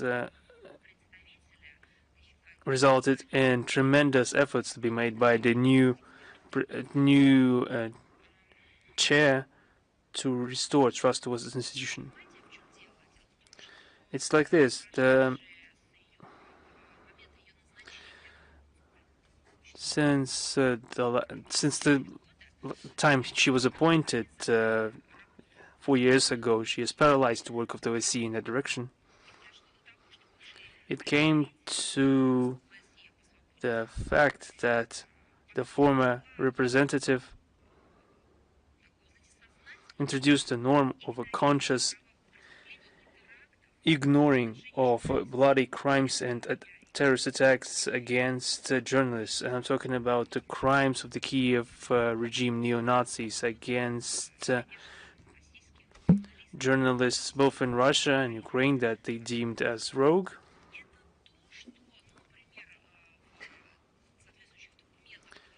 In the corresponding documents of the USA, the agency that was supposed to deal with international cooperation, this is called strategic silence. The predecessor of Jan Brotu, Madame Ribeiro, introduced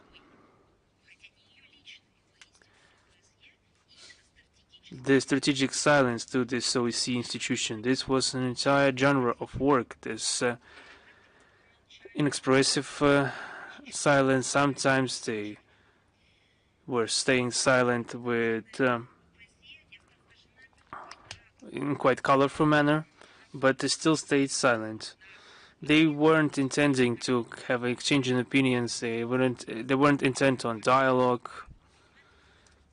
They weren't ready to analyze and hear the points of view to find common ground. This humanitarian basket was the goal of it was to create conditions to ensure safe work of the media officers in different tracks, including in the security track.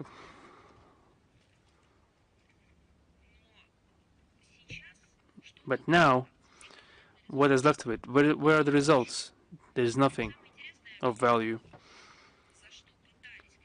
Everything that was used to criticize Russia for the things that we didn't do, like the not ensuring security of journalists, now this has been brought to be as a new normal when describing the situation in Ukraine. How can this happen? The OSCE stopped stating that the Western countries have not been applying the provisions that they subscribe to when it comes to protection of journalists, when it comes to guaranteeing the freedom of speech in practice.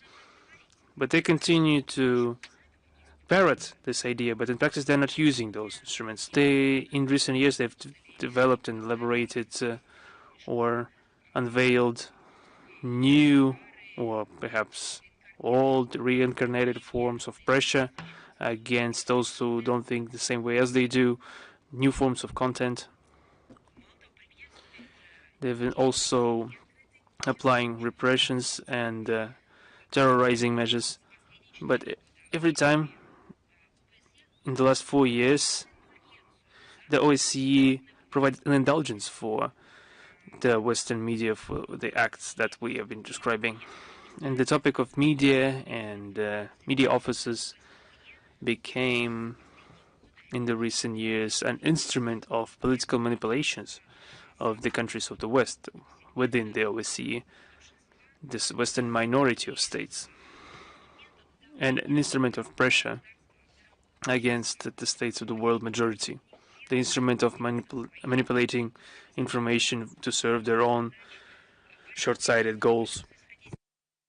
So we'll have to think that in recent years there hasn't been just a complete breakdown of dialogue in this area, but the trust in the institution has been catastrophically eroded. There has been, it's not even saying that journalists haven't got more problems. It's clear that with the advent of AI, there's been more there have been both negatives and positives. There have been a lot of armed conflicts and overwhelming numbers of journalists being killed or injured while performing their duty. But the main point for the OSCE has not been the number of journalists affected, but their the possibility of implementing their mandate. They completely lost the aptitude for that. Madame Ribeiro fell victim to, I don't know, the conscious or unconscious pressure. Perhaps this is up to professionals to determine. But she fell victim to this Western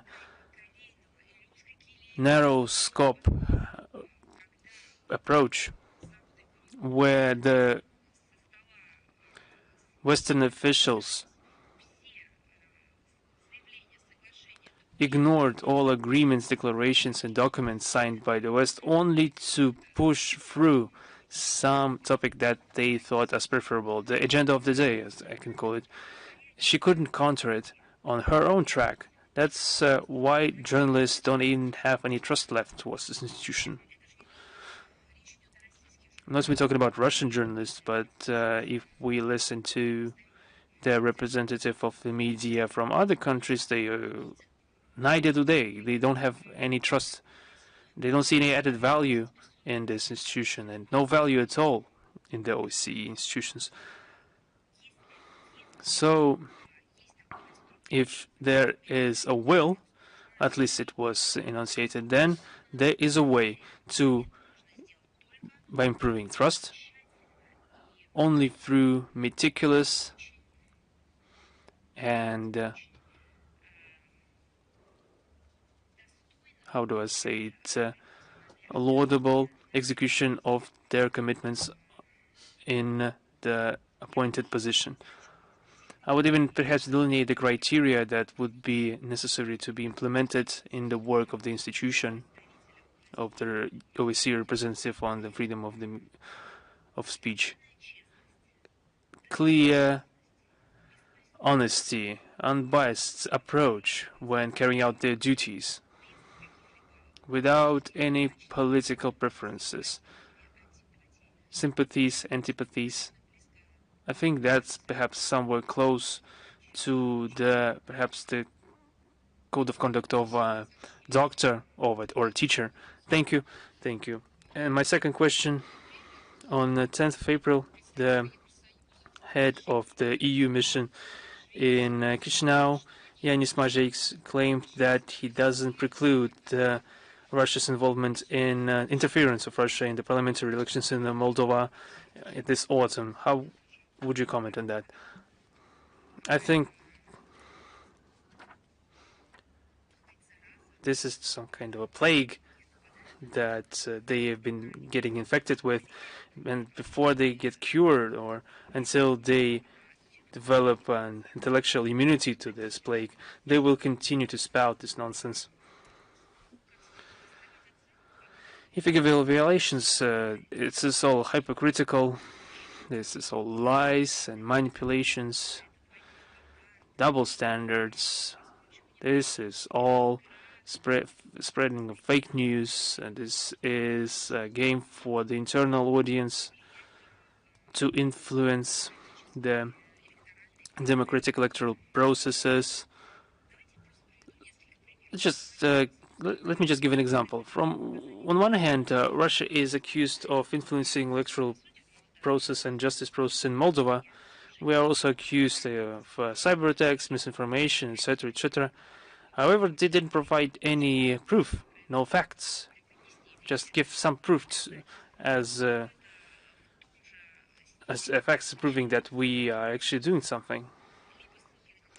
They are either citing some classified information that they cannot present, or, as was told us by liberal Democrats in the US, everything is in the social media. And a couple of years later, it turned out that they hated social media even more than us, and they started to moderate them. And the interference of Brussels, on the other hand, into the internal affairs of the member states and candidate states is noteworthy, because the EU is clearly demanding the reevaluation of the results of elections. They're not even demanding some political steps from the current authorities. They can just completely cancel the results of elections if they don't like it. And the case in point is Romania, from the same region. It's a complete shocking development, which draws criticism not only from the world majority, but even from the United States, who have claimed that they have never seen such a thing. And even in Moldova, during the elections, there have been some discrepancies, and we saw this a referendum named as such by Madam Sandu. There have been such manipulations. There have been so much discrepancies. But there's still no proof when Russia interferes, as they claim. There's no proof. But when the West is clearly interfering into the processes, there is nothing to be concerned about. They also claim that Russia is giving millions of dollars to bribe the electorate in Moldova, and when the EU is spending millions of euros to support the pro-West powers in the region, in the country, directly or indirectly, as if nobody notices anything. It's also important to see and analyze how is the financing happening, because not everything is conducted through financial support, but it also includes some measures to allegedly under the form of development aid. They're providing loans to Moldova, and this is a burden for the population. Recently, we saw a financial package from the EU amounting to 1.9 billion euros, and 1.5 billion euros out of the sum is credit and loan. And it's as if it doesn't influence the evaluation of efforts of the EU in Moldova as an interference. This is some kind of doubling system. And they claim that Russia is the main threat to the security of Moldova. And they're seriously saying that if Ukraine falls, and there's a fall in Ukraine, the Republic of Moldova will be the next one. It's truly the reflective of their policy. It's what Madam Sandu has been doing everything to make that true. And it's the EU which is doing everything in their power to turn it into an anti-Russian base in Europe. They are trying to create a logistical base to supply Kiev regime, and what they're doing in essence, they are dragging the population of the country into the conflict that is unraveling in the neighboring territories. According to the information circulating in media, Moldova is the second country after Kiev regarding the amount of aid received from EU. You see this through the European Peace Fund, which is essentially a European war fund, because it's financing the war against Russia. You see it as an example of hypocrisy of the West. Regarding the freedom of speech, Yanis Samazhaiks himself is positioning himself as a protection of the independence of the press and the civil society, and he should remember how he also affected the strategic silence and didn't object when the Moldovan authorities stopped the broadcast of not 1, not 5, not even 10, but 18 TV channels, 3 radio stations, and blocked around 60 Russian and Russian-speaking Russian language information resources. Perhaps that's not of concern to distinguished representative. Perhaps he didn't even scratch himself when he thought about it.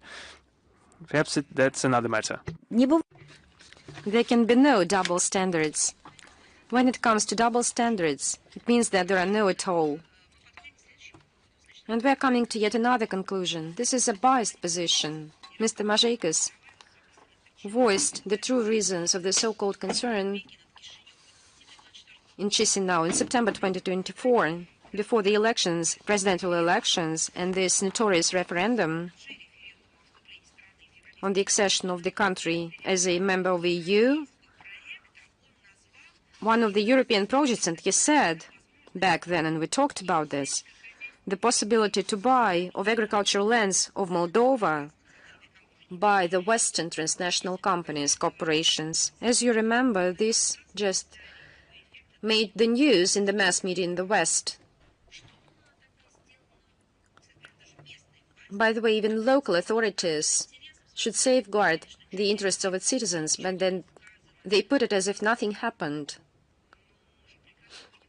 But we know that he voiced the true reasons of his association towards Moldova. And in wrapping up this conclusion, in December 2024, when the Service of Foreign Intelligence of Russia announced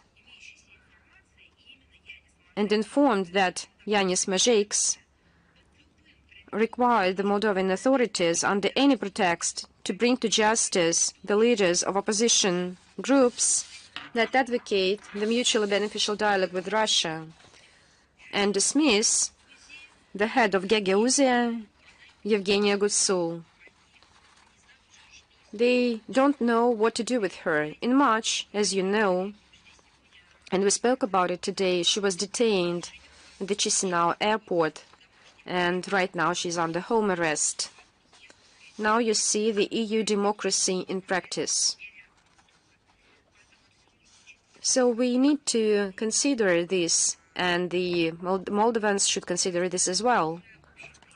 And I think this is a recognized fact and just a model of Brussels in terms of prompt change of the leaders and forgetting about the promises made. So unfortunately, they pursue such a practice. Hopefully, they won't destroy the statehood of Moldova and its culture, but nevertheless, we should be realist in this term. Thank you very much. Is Artsy Bolkan with us? Yes. Good afternoon.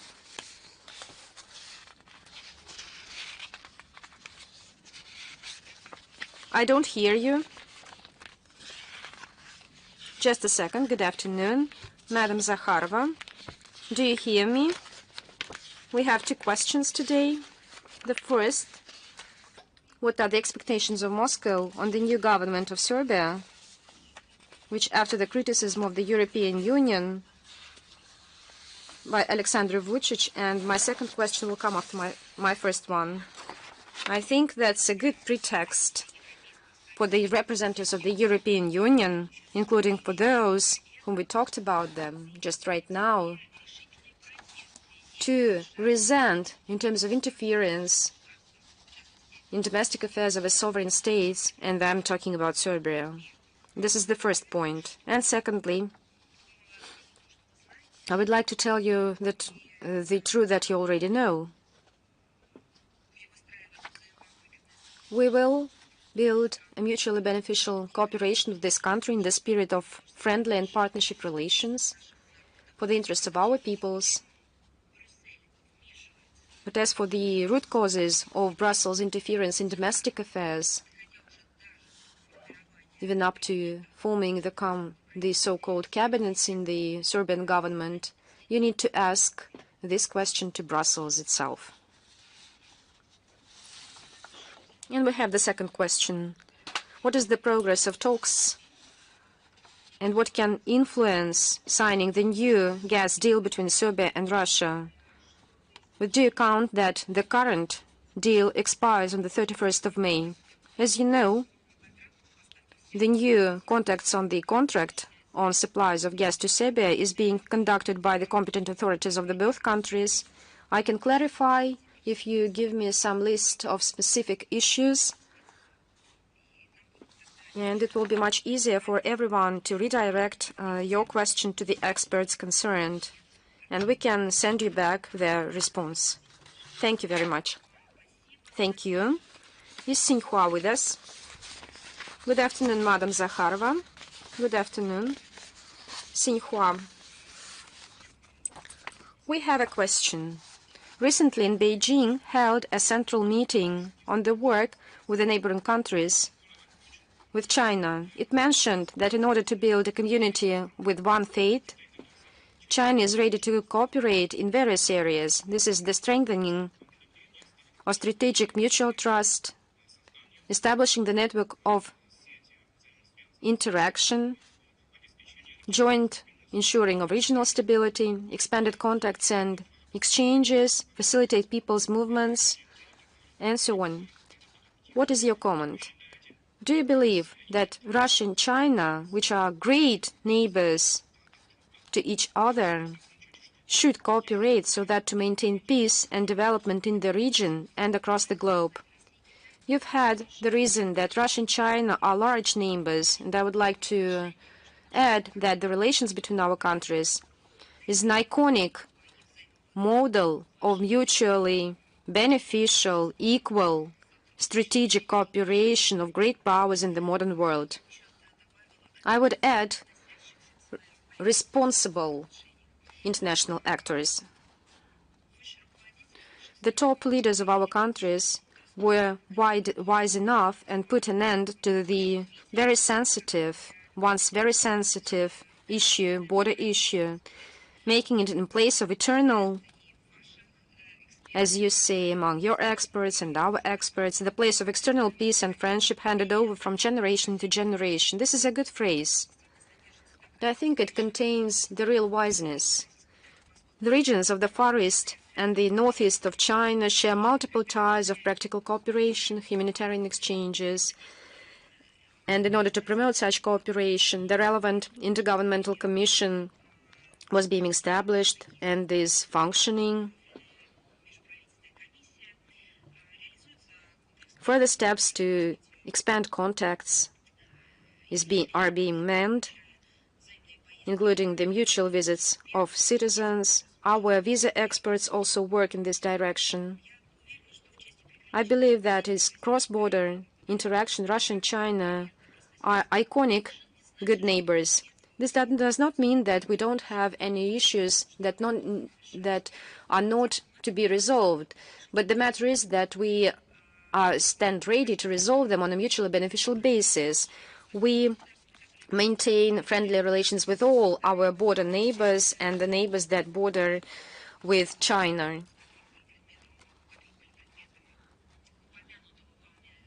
That you talked about.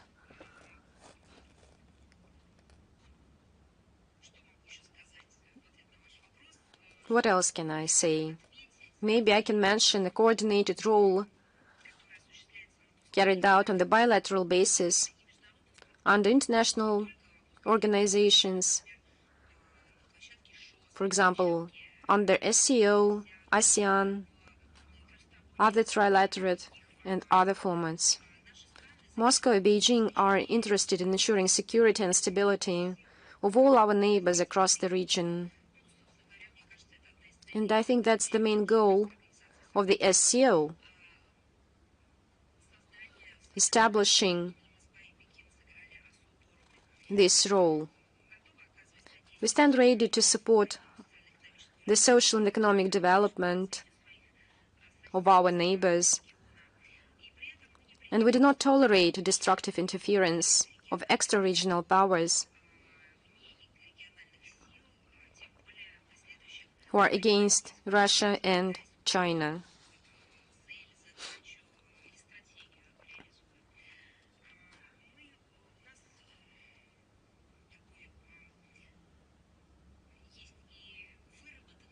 We have elaborated a joint support to the regional issue on a number of areas. I'm not talking about the overall politics, but counteraction to the new challenges and threats. I'm talking about the whole track of issues where we have pragmatic and practical steps. And I believe that there is another important dimension for our cooperation in a more broader way. Cooperation of Moscow and Beijing brings value and consolidates the position of the countries of the global South and East who are tired of the timeless dominance of the West that resembles the eternal neocolonial ideology that want to have mutually beneficial cooperation, equal cooperation. So I believe that our countries play a significant role in this process, and I believe that there much is said about the new multiple world order, and our both states contribute to the formation of a more just global multipolar world order as an alternative to endless dictatorship of a restricted group of states who believe they are exceptionist and dictate their own will on others. Thank you very much. Is Reuters with us? Madam Zakharova, good afternoon. Good afternoon. Reuters is here, and we have a question. You were with us, and right now you are just here. Right here with you. I remember everything, as you know. I would like just to make some novelties. I'm for traditions, as you know. And my question relates to the previous interview of Foreign Minister Sergei Lavrov to Kommersant journal, who said that it is not easy to find a solution, the key and the core areas of Ukrainian settlement. Can you please tell us what are the differences, to what extent the United States can recognize the settlement principles voiced by President of Russia, Vladimir Putin, on the 14th of June, and what is the suggestion of the US side? I think you just have a kind of a patchwork question. You started from the root differences. Don't you see our logic? Even if we don't touch upon the root causes of the conflict that need to be eliminated, even now, on the local track, the deals, the 30-day ceasefire deal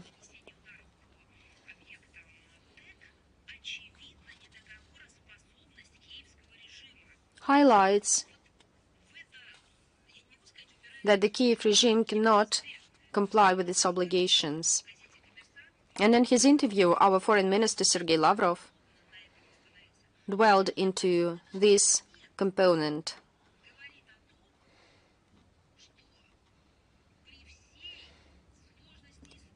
I refer to that with due account of the complexity of the issue. All crazy things that evolved in this dimension, who forged young democracy in Ukraine. But without this key component,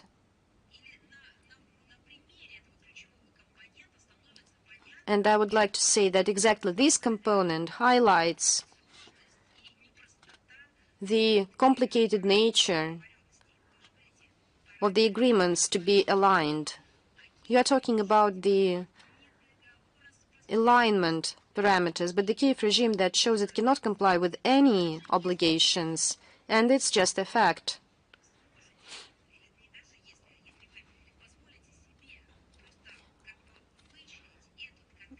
If you just study this specific episode, you would understand that this is the root problem in the conflict settlement. Let me remind you that soon after Washington's announcements on the ceasefire, Zelensky supported this idea, not as a moment. He became a part of this ceasefire regime, but there was no day when they fulfilled their obligations they signed by the person who always insists that he rules everything in Ukraine. They cannot stop hostilities even for 30 days.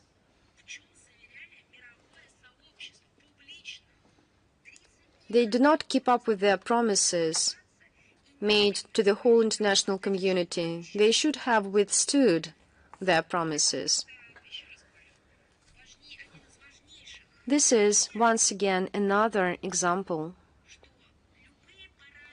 that any parameters to be aligned in the context of potential agreements must be implemented and fulfilled by the parties.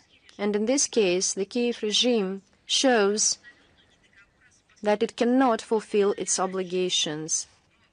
Likewise, previously. But previously I said that they lied to the international community that they wanted to implement and to comply with the Minsk agreements. But right now they declared themselves to be a party of this ceasefire regime. But at the same time they continue attacks. Now, as for the second part of your question about Washington, I think that Washington has its official representatives and experts that could speak for the official authority and add something on their behalf, but you should address these questions to them. But to be brief, currently we are dealing with a new administration. This is quite different administration compared to the previous one, which does not build on imposed ideology of globalists or biased experts, which tries, and I follow all their statements, tries to figure out itself in ins and outs, to look into the root causes, so that to shape their own vision on how to resolve the issue. These were statements by the head of the states, by Mr. Trump and his administration, and by all those who were appointed by him as representatives for international contacts in the context of the Ukrainian crisis. I would like to say settlement, but nevertheless it's still a crisis. This will have a long way to go, and be very careful and analyze the facts. We see that the current administration shows its intent to achieve the goal I've mentioned. Naturally, we have a long way to go. We have just made some minor steps. We're talking about some success and inform the public on it. We do not hide the gaps and the weak points we have.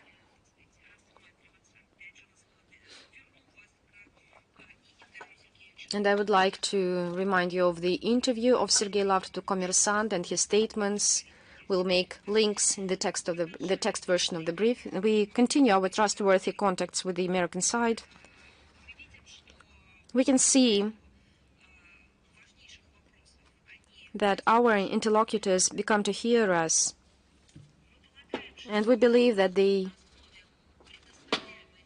can suggest that they started to perceive better some aspects and concerns of Russia, that we need to eliminate the root causes of the Ukrainian crisis. And that's what your question. And that was the statement of President Putin in this hall on the 14th of June, 2024. Above all, we're talking about attempts to eradicate the Russian-speaking population of Ukraine and the military scope to draw Ukraine into Nato.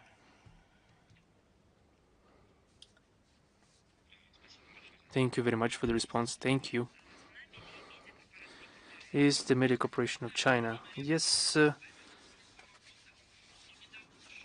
Remember that recently the United States introduced tariffs for the majority of countries of the world, and they gave 75 states they postponed the introduction of those tariffs for 75 countries, and even later, the Minister of Finance of the United States said that it was all temporary and all the goods will be subjected to tariffs. What are the key reasons, in your opinion, for such fluctuations in tariffs? In a couple of words, and I will be saying that they are trying to gain preferences.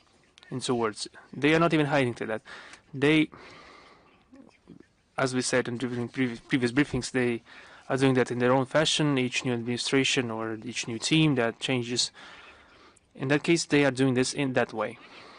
In Washington, once again, they don't hide it and don't consider themselves tied by the international trade obligations. They are not consider themselves bound by trade law. They are not bound by, as they say, the obligations within the WTO. They preferred unilateral tariff protectionism,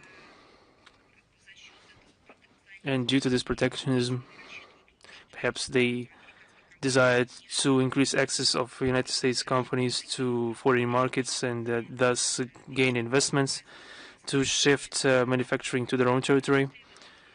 This all emanates from their own statements, and the tariff barrier, in essence, is being used by the White House to force trade partners to accept the terms of the United States or to gain preferences, as already said.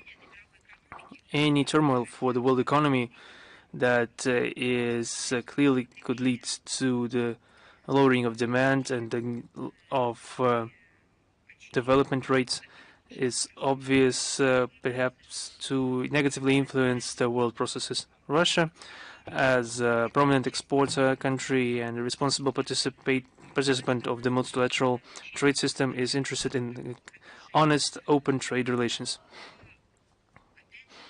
Once again, we are standing for honesty and equal competition. It's obvious that the competition can't really be equal, but everyone should be bound by the same rules, since everyone's a participant of a singular space in which you have to have a civilized interaction with each other. And moreover, those rules for this common space have already been elaborated, and no one officially derogated them previously. That's why our country is standing against the use of any unilateral limitations in trades, such limitations as illegitimate sanctions, politicized and environmental climate demands, and other methods of competition that is negatively influencing the global trade and contradicts the obligations taken upon by states in the framework of relevant structures and organizations. So there is nothing illegal for a country, for example, saying that they would be withdrawing from some international structure in accordance with the existing procedures and rules and obligations. Well, but then one should leave that organization, but preserving preferences of being member of the organization and then claiming that they bear no responsibility or have no obligations towards members of these organizations, and that the country is not bound by any laws or obligations, that would be strange. Either you have a full-fledged membership, which includes both preferences and responsibilities, or you can say that the United States, for example, is no longer a member of the WTO. Thank you. Let's continue. I have a second question. That tomorrow we are starting the 5th Beijing International Film Festival. The Russian movie, The Prophet, the history of Alexander Pushkin, made part of the short list of the program. And what, in your opinion, is the factor in the success of the Chinese film industry in Russia, and how does this cultural exchange influences the film industry and culture in Russia and China? Our cooperation in the area of cinematography is one of the very important facets of the multi-pronged package of bilateral relations between our countries. Our film industry was always appreciated in China, perhaps with some lulls, with some pauses, with some brief periods of counter tendencies, but generally our films have been generally represented in China. But now our audience is also very interested in watching Chinese movies, and we've been familiar with many Chinese film directors and actors, and even before that. But now we are creating joint projects with China in that regard, and this direction is obviously one of the focuses of our leaders, and the peoples of our both countries should know each other better, considering that we are we're two largest countries neighboring each other. On the sidelines of the BRICS summit in Kazan, the heads of state especially mentioned the questions of the development of joint cinematography production. And to implement those agreements, we are currently conducting systemic work to further extend and enrich the relevant exchanges. In March this year, just recently, less than a month ago, the delegation of Russian cinematographers led by the Minister of Culture of the Russian Federation visited China. There was a roundtable with the specialists of two countries. There have been presentations of new creative projects. Russian representatives were able to visit the cinematography studios. They have harmonized the plan of actions on joint cinema production, which I hope will be signed soon. I think that the relevant agencies will be able to inform you in more detail on that, but we are sure that in that regard we have broad perspectives for increasing our interaction. Once again, in our history we have good examples of such interaction, and I am sure that the prospects are even more important right now. For example, the Red Silk, a movie that recently premiered in February this year in Russia, and I think that was a veritable success. One more example is the annual film festival, which of course garners interest from the public in both our countries. Both our and Chinese movies are participating in different international film festivals on a regular basis. We are greatly happy to see that the Russian movie, The Prophet, story of Alexander Pushkin, received great attention and success, and we wish success to the director and all the cast on the upcoming Beijing International Film Festival. We hope that there will be more showcases of Chinese movies in Moscow. April is usually rich with cultural events, so I would like to wish everyone to enjoy those movies. And at the state level, of course, we've enterprised to begin important amount of work. Thank you. Is news.ru with us? Yes, good afternoon. This week, the head of the Minister of Foreign Affairs for Armenia, Arat Mirzian, claimed that the Armenia-Azerbaijan were never closer to peace than today. And the Minister, Sergei Lavrov, called for the implementation of the full scope of agreements between Russia, Azerbaijan and Armenia reached in 2022, including the unblocking of communications. How could Moscow help carrying out those agreements? The complex of agreements on the highest level, that you mentioned, retains its relevance. We mention it every week while responding to questions. And the speediest resumption of full-fledged interaction in a trilateral format would, of course, help sustainable peace and well-being in the South Caucasus. and we are ready to assist our Azerbaijani and Armenian partners on all key avenues regarding reconciliation of two countries. We had and we still have some good progress on the unblocking of transport and economic communications in the framework of the tripartite working group presided over by the deputy prime ministers of Russia, Azerbaijan, and Armenia. We're ready to share our experience in implementation and demarcation of border specialists in that area. Are recognized as one of the best in the post-Soviet space, and we also have cartography material, which is unique in resolving the accumulated humanitarian issues accumulated during the conflict. There's nothing new to say, but we are always happy to help our Azerbaijani and Armenian friends to go forward with the normalization of their relations.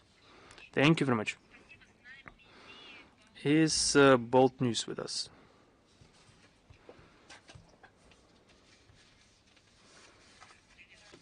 Yes, good afternoon.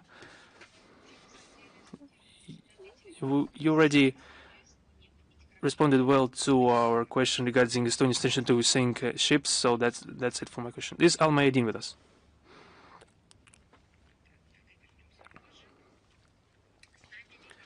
Is Baku TV with us? Yes, we are here. Good afternoon.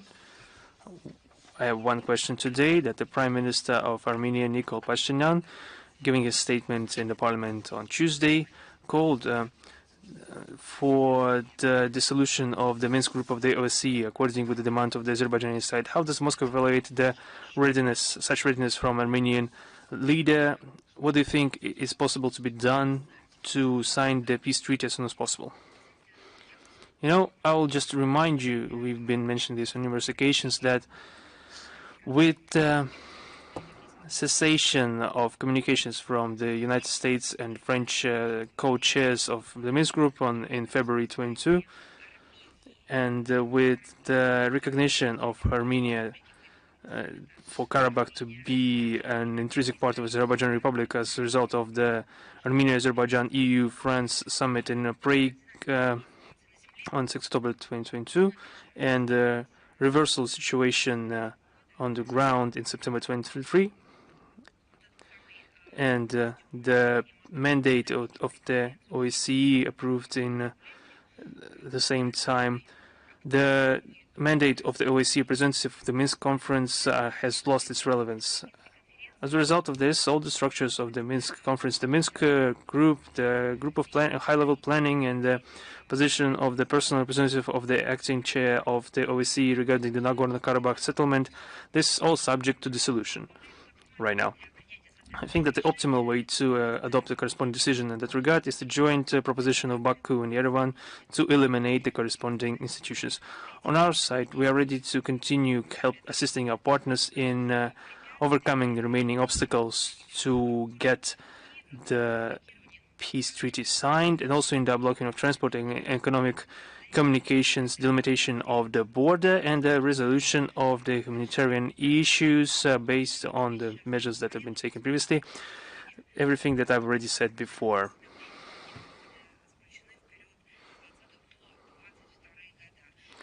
And of course, we are always ready to confirm our readiness to provide the Russian platform for negotiations of representatives of Azerbaijan and Armenia on the entire spectrum of bilateral questions, including the conclusion of the peace treaty.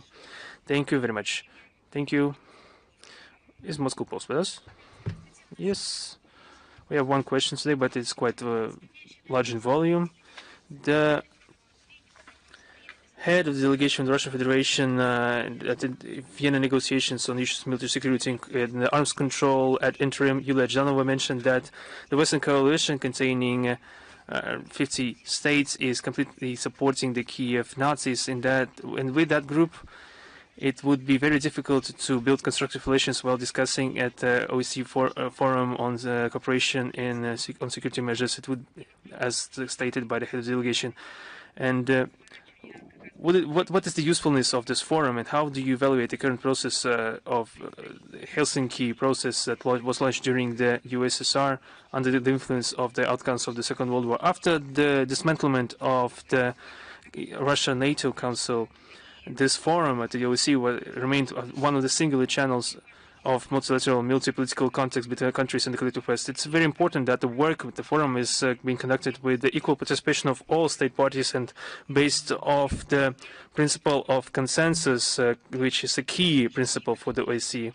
It means that no one can impose an unacceptable decision upon Russia or just ignore our opinion.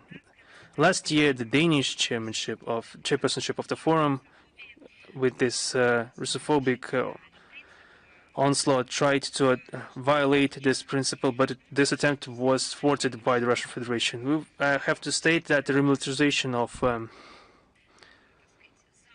the western part of Europe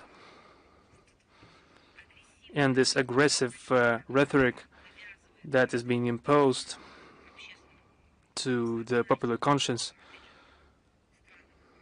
in the NATO countries and the European Union is negatively influencing the forum and its work. We see how the Westerners are trying in earnest to obstruct the implementation of its mandate. And the mandate, as I remind you, is to ensure security and stability through negotiations on exact measures, confidence-building measures. And in practice, we see that the Western Europe is going into a diametrically opposite direction.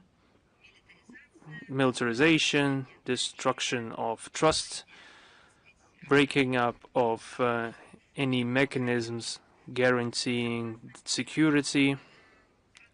This is a process that leads to an abyss. Other than that, the French, the Canadians, the Poles, the Baltic states, and other radicals are trying to use this forum as a platform to have a hybrid opposition to our country. We are talking about misinformation and different other tricks up their sleeve. We are trying to disavow such approaches. We use this platform to spread truth based on facts, on verifiable information. And in the last 3 years, the OSCE Forum witnessed the publication of around 100 reports regarding the real situation in the area of the special military operation from our side. We also present reports on the war crimes of the Kiev regime with assistance of Western mentors, including in the Kursk region. We are trying to have them open their eyes and witness the truth, however damaging it would be for them. We see how there is oppression of media sources in the Western countries, even their own proprietary media. There are no trusted sources of information in the region, only the mainstream news and the official statements. We have repeatedly mentioned the deep crisis that the OSCE generally experiences right now. I would like to remind you of the statement of Minister of Foreign Affairs, Mr. Lavrov, during the Council of Ministers of this organization recently. The current situation in the organization is characterized by the maniacal desire of the Western countries to subject this Vienna platform to their own interest. There is an element of attempts to privatize the pressure instruments. We have seen it all. In the framework of this frenzy idea, of course, the most horrible thing we are witnessing not some political interests and distancing from the OSCE principles and disrespect for the main mechanisms at the core of this organization. We are witnessing the processes within the OSCE. That's because in order to contract to which it was established. I'm talking about the glorification of Nazism, neo-Nazist sentiments. The West is trying to revise the results of the Second World War to minimize the contribution of our country to victory, to whitewash the Nazi criminals. The OSCE did not oppose to it, but with its inaction, it even pours water on the meal of all those who are doing so.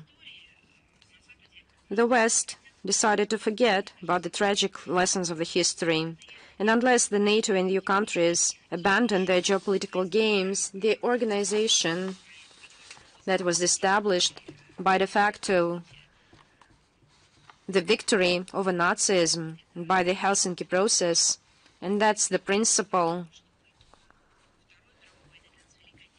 that made the international community establish the organization. Unless all these work as it should work, along with this organization charter, there won't be any future for this organization. We need to preserve not in the form and the shape of this organization, but in talking of the terms and the content and the functions of this organization. Is Vestnik Kavkaza with us? Good afternoon, Madam Zakharova. The Foreign Minister of France, Jean-Michel Moreau, hoped that the EU mission in Armenia will expand, which sees and eases tensions in Caucasus. What is Russia's attitude towards the French mission in Armenia? We've talked about this as well. There are all concerns to say that the French are interested in maintaining regional tensions in order to achieve their own geopolitical goals. We are not deluding ourselves as for we are being assured of good intentions of Paris in the Caucasus. And this trip has nothing to do with the process of de-escalation or normalization of peace building or peacekeeping process. We have seen the attempts of Paris to enforce mediation efforts in order through aggravation of the Armenia-Azerbaijan conflict. It's the French who are responsible for the undermining the work and dismantling of the OSCE mission. What is the main goal? We are quite aware of it. It has nothing to do with the tasks to normalize the situation between Yerevan and Baku. We can call them, and I mean the EU, as monitors and spies. And they are working with all the countries against all neighboring countries to Armenia. It was mentioned by many regional players. And the information that Paris gathers and collects in the region, they do not share it with the Armenian side because they have quite the opposite objective. They submit all this information directly to Brussels so that Brussels can consolidate its position in the former area of influence of the Soviet Union. As we know that EU and France are planning to extend its mandate in order to, by all means, to consolidate its stance in the South Caucasus, squeezing in between non-regional players so that the destiny was decided not by the countries, a part of this region, especially taking into account that they have their own experience, to dictate their own will. Of course, they are called as a NATO mission. Of course, they are not called themselves as a headquarters, but these are NATO countries, de facto. The observers do not bring any stability to the region. We record messages on gunshot in the Armenia-Azerbaijani border, and this is another confirmation that extra-regional activity, irrespective of France or the European Union, does not bring peace to South Caucasus. Moreover, it creates dividing lines and hotbeds of tension. Of course, it's up to sovereign Armenia to choose external partners and the parameters of national security. But I believe that everyone understands that South Caucasus is seen by the European Union as another front to unleash hybrid war, global hybrid war, against everyone, I think. Dragging Armenia into the influence of the collective West with some blurred perspectives, France tries to undermine the historic Russo-Armenian ties that have always been for the benefit of the peoples of our countries. Back in the future, just for one state, and now for different states, I mean Armenia and Russia, is in the interests of aspiration. Whether it is in the interests of the Armenians themselves, I believe no. Here it's about NATO, not the European Union. No benefit for Armenia in this alliance, because we can check it, because you can't wait nothing good. You can't wait anything good from NATO. Thank you very much. Is Newsfront with us? Yes, good afternoon, Madam Zakharova. The probable future Chancellor of Germany, Friedrich Merz, called the Kiev regime to change its strategy in the conflict with Russia, switching to counteroffense. And one of the key ideas for attacks of the Ukrainian army, he indicated the Crimean breach in the interview to ARD channel. What is the ministry's comment on such a statement and indication to make attacks on the Crimea on behalf of Germany? I think it's a bizarre statement. Maybe a year ago I would say that it's bizarre because it's beyond values, moral values, because it's just a kind of terrorist logic, because it's an extremism. It's all about the repetition of the faults and errors. Right now I would say just another thing. I think that right now you cannot demand and require from the citizens of Ukraine any offensive. Everyone understood the disaster of the Ukrainian army.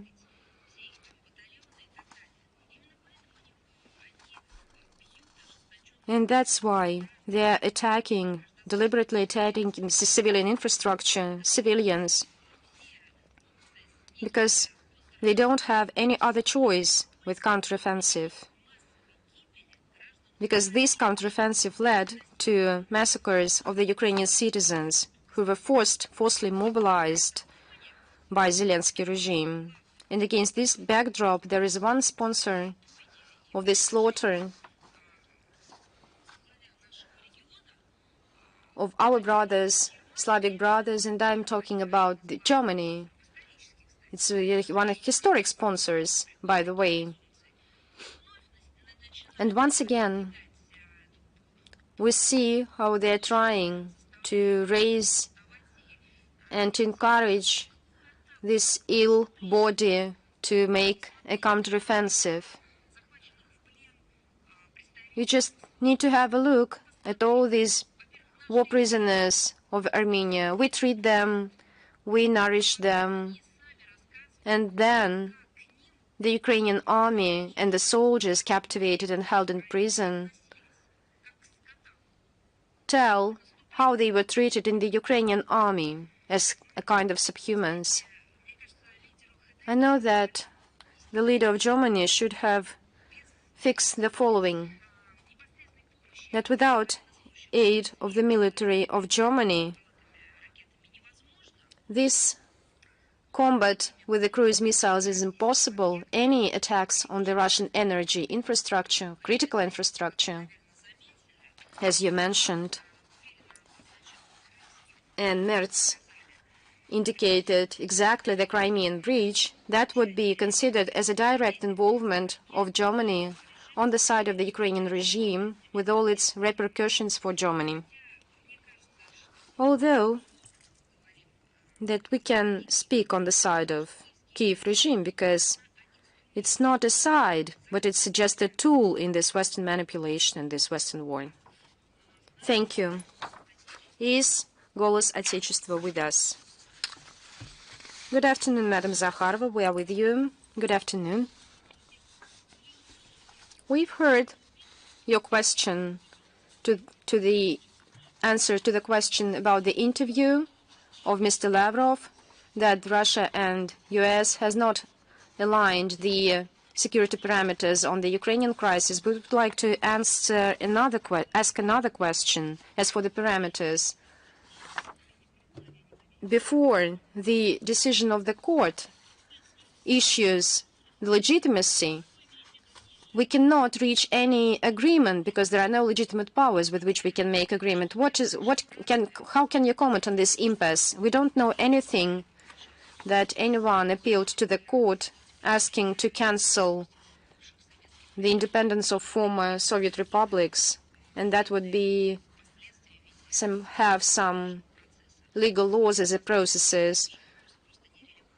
So I believe that your question is quite blurred. Of course, there is a suit that more than 6,000 citizens of our... You were talking about prosecutions. No, it has not been initiated. So I cannot answer your question because there are no initiations, because you're talking about the court proceedings. Thank you. Is author E with us? Goodbye. Good afternoon, Ruslan Pankratov, author E. You have answered the first question in a detailed way. I'm talking about the threats of Kaja Kallas and all her reflections in her mind. But the next news is very thrilling as well. The apostolus in Ukraine, Archbishop Visvaldas Kulbokas, declared, and I quote, on the 13th of April, the Russian army shelled Sumy on the Palm Sunday, and the Ukrainian city Sumy went to churches to pray.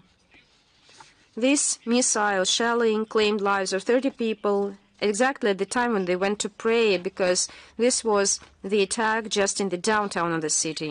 And this is the end of the quote. We know that this attack was made on the military infrastructure, claiming lives more than 30 mercenaries, foreign mercenaries and instructors. How can you comment this? Because the so-called Holy See and the apostles are actively participating in this propaganda campaign on behalf of Ukraine, just forging this agenda, anti-Russia agenda.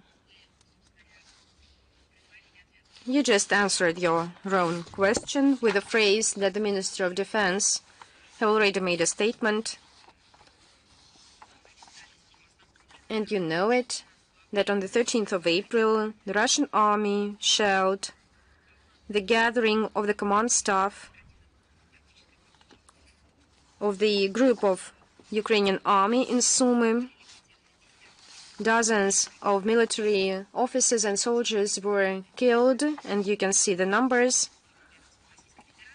revealed by the Defense Ministry. I also talked about today that all that we hear from the Western mass media and their activists in international organizations, shortly after the attack of Russia on this gathering, this is another staging,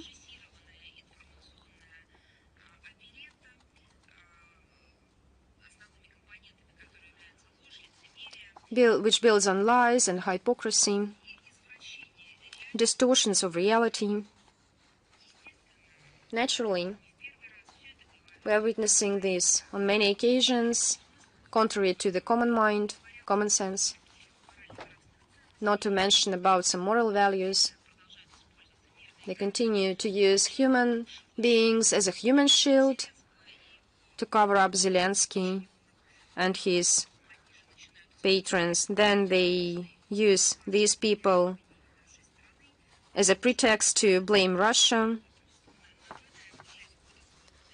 We're seeing this starting long before.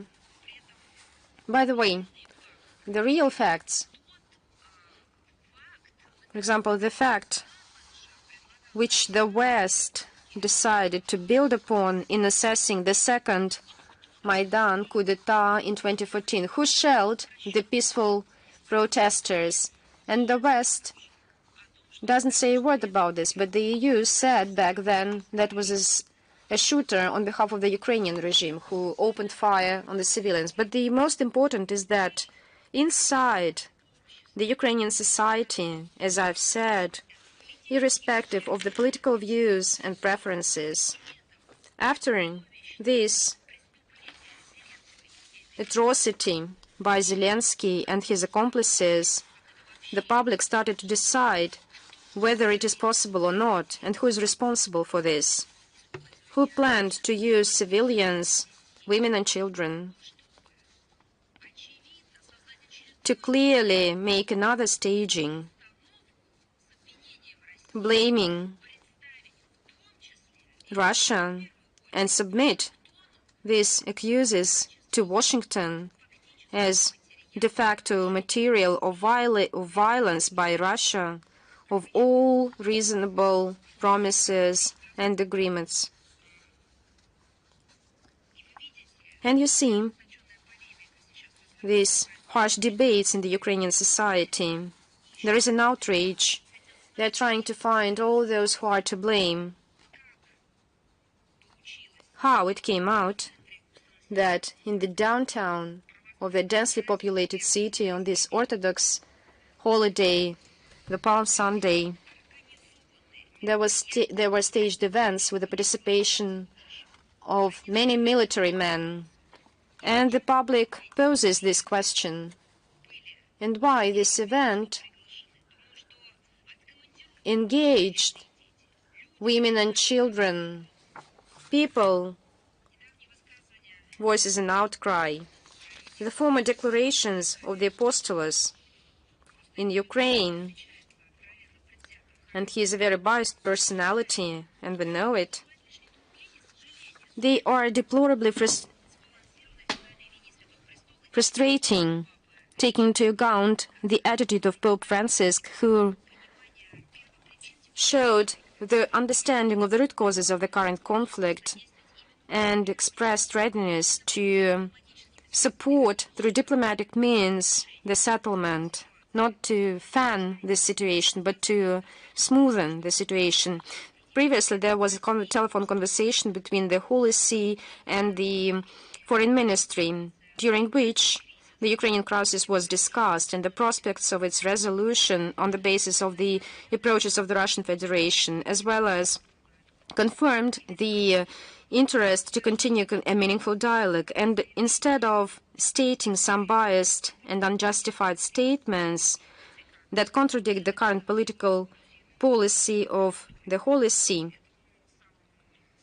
in order to cater for this Kulbokas, he should have focus on important tasks that truly in line with his diplomatic mission in Kyiv. For example, it's not my task to lecture him. I think that he has curators from official Holy See who tell him how to work. But in general, if he comes up to us with his opinion,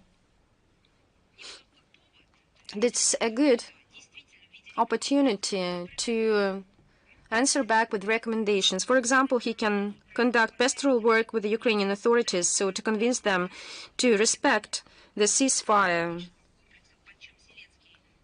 under which they signed. I'm talking about Zelensky. Well, for example, he could work with the Kiev regime so that it could stop the daily mass attacks against the civilian infrastructure in Russia, or try to reach the Kiev regime for them to abrogate the self-imposed ban on negotiations with Russia. I think he has different facets of his activity that directly pertains to the competences of papal nuncio in Ukraine, but we see overwhelming cynicism with which the Kiev regime is attacking and destroying the Ukrainian Orthodox Church. That's where the representative of Christian denomination, Christian family, could find use for himself, so that he is witnessing firsthand how the Ukrainian Orthodox Church is being destroyed, how parishes are being destroyed, how the parishioners are not just suffering morally, but they being persecuted physically, including repressions and even killings. He is able to see the desecration before the eyes of the international community, desecration of Ukrainian holy sites and Christian holy sites in Ukraine. So the entire Christianity is being harmed. That's just a brief list of things that he could do in his free time, and not even in free time, his work time too. Thank you very much. Is E-Vesti with us? Perhaps no. Is Al-Mayadin with us? I should clarify. Is Al-Mayadin with us? If not, we will be responding specific. Yes. Good afternoon. Natalia Kapanenko, E-Vesti. I just wanted to go on with the Christian topic. Now into a different region. As you know, there's a conflict in the Middle East. Our readers and concerned public is concerned about situation about the holy sites in the Middle East, and what is the situation with the holy sites in the Middle East, how secure are they. You know that the aggravation of the military political situation in the whole range of countries of the Middle East and the sharp escalation of the Israeli-Palestinian conflict, together with aggravating social-economic problems, of course, negatively influences the situation of the different denominations groups, including quite numerous Christians community in the region. There are a lot of people espousing Christianity in the region, and of course we're especially worried about the situation in the Holy Land, where there are a lot of sacred places in the Middle East. We're talking about the territories of Israel, Palestine, Jordan, Syria, and Lebanon. Both the Russian MFA and the Russian Orthodox Church are maintaining close contact with local authorities and the authorities leading the Christian communities to provide necessary support to the Christian population of the Middle East, including when it comes to the restoration of churches, schools, and other religious facilities that have been damaged as a result of the military activity. We are helping Middle East Christians also through the Emperor's Orthodox Palestinian Society, and the Rosatom created the Foundation of Support of Christian Culture and Heritage, and other Russian NGOs and religious cultural communities. There is active work on that track, namely on the restoration of the Jerusalem heritage, and our citizens are sending humanitarian aid and financially supporting the local communities, and of course there's more support, and of course they are praying for them. Thank you very much. Just once again, I just wanted to clarify, Al-Mayadin, are you with us right now? If not, we will be responding to you directly. Thank you very much. Until we meet again, and I wish you all the best. Thank you.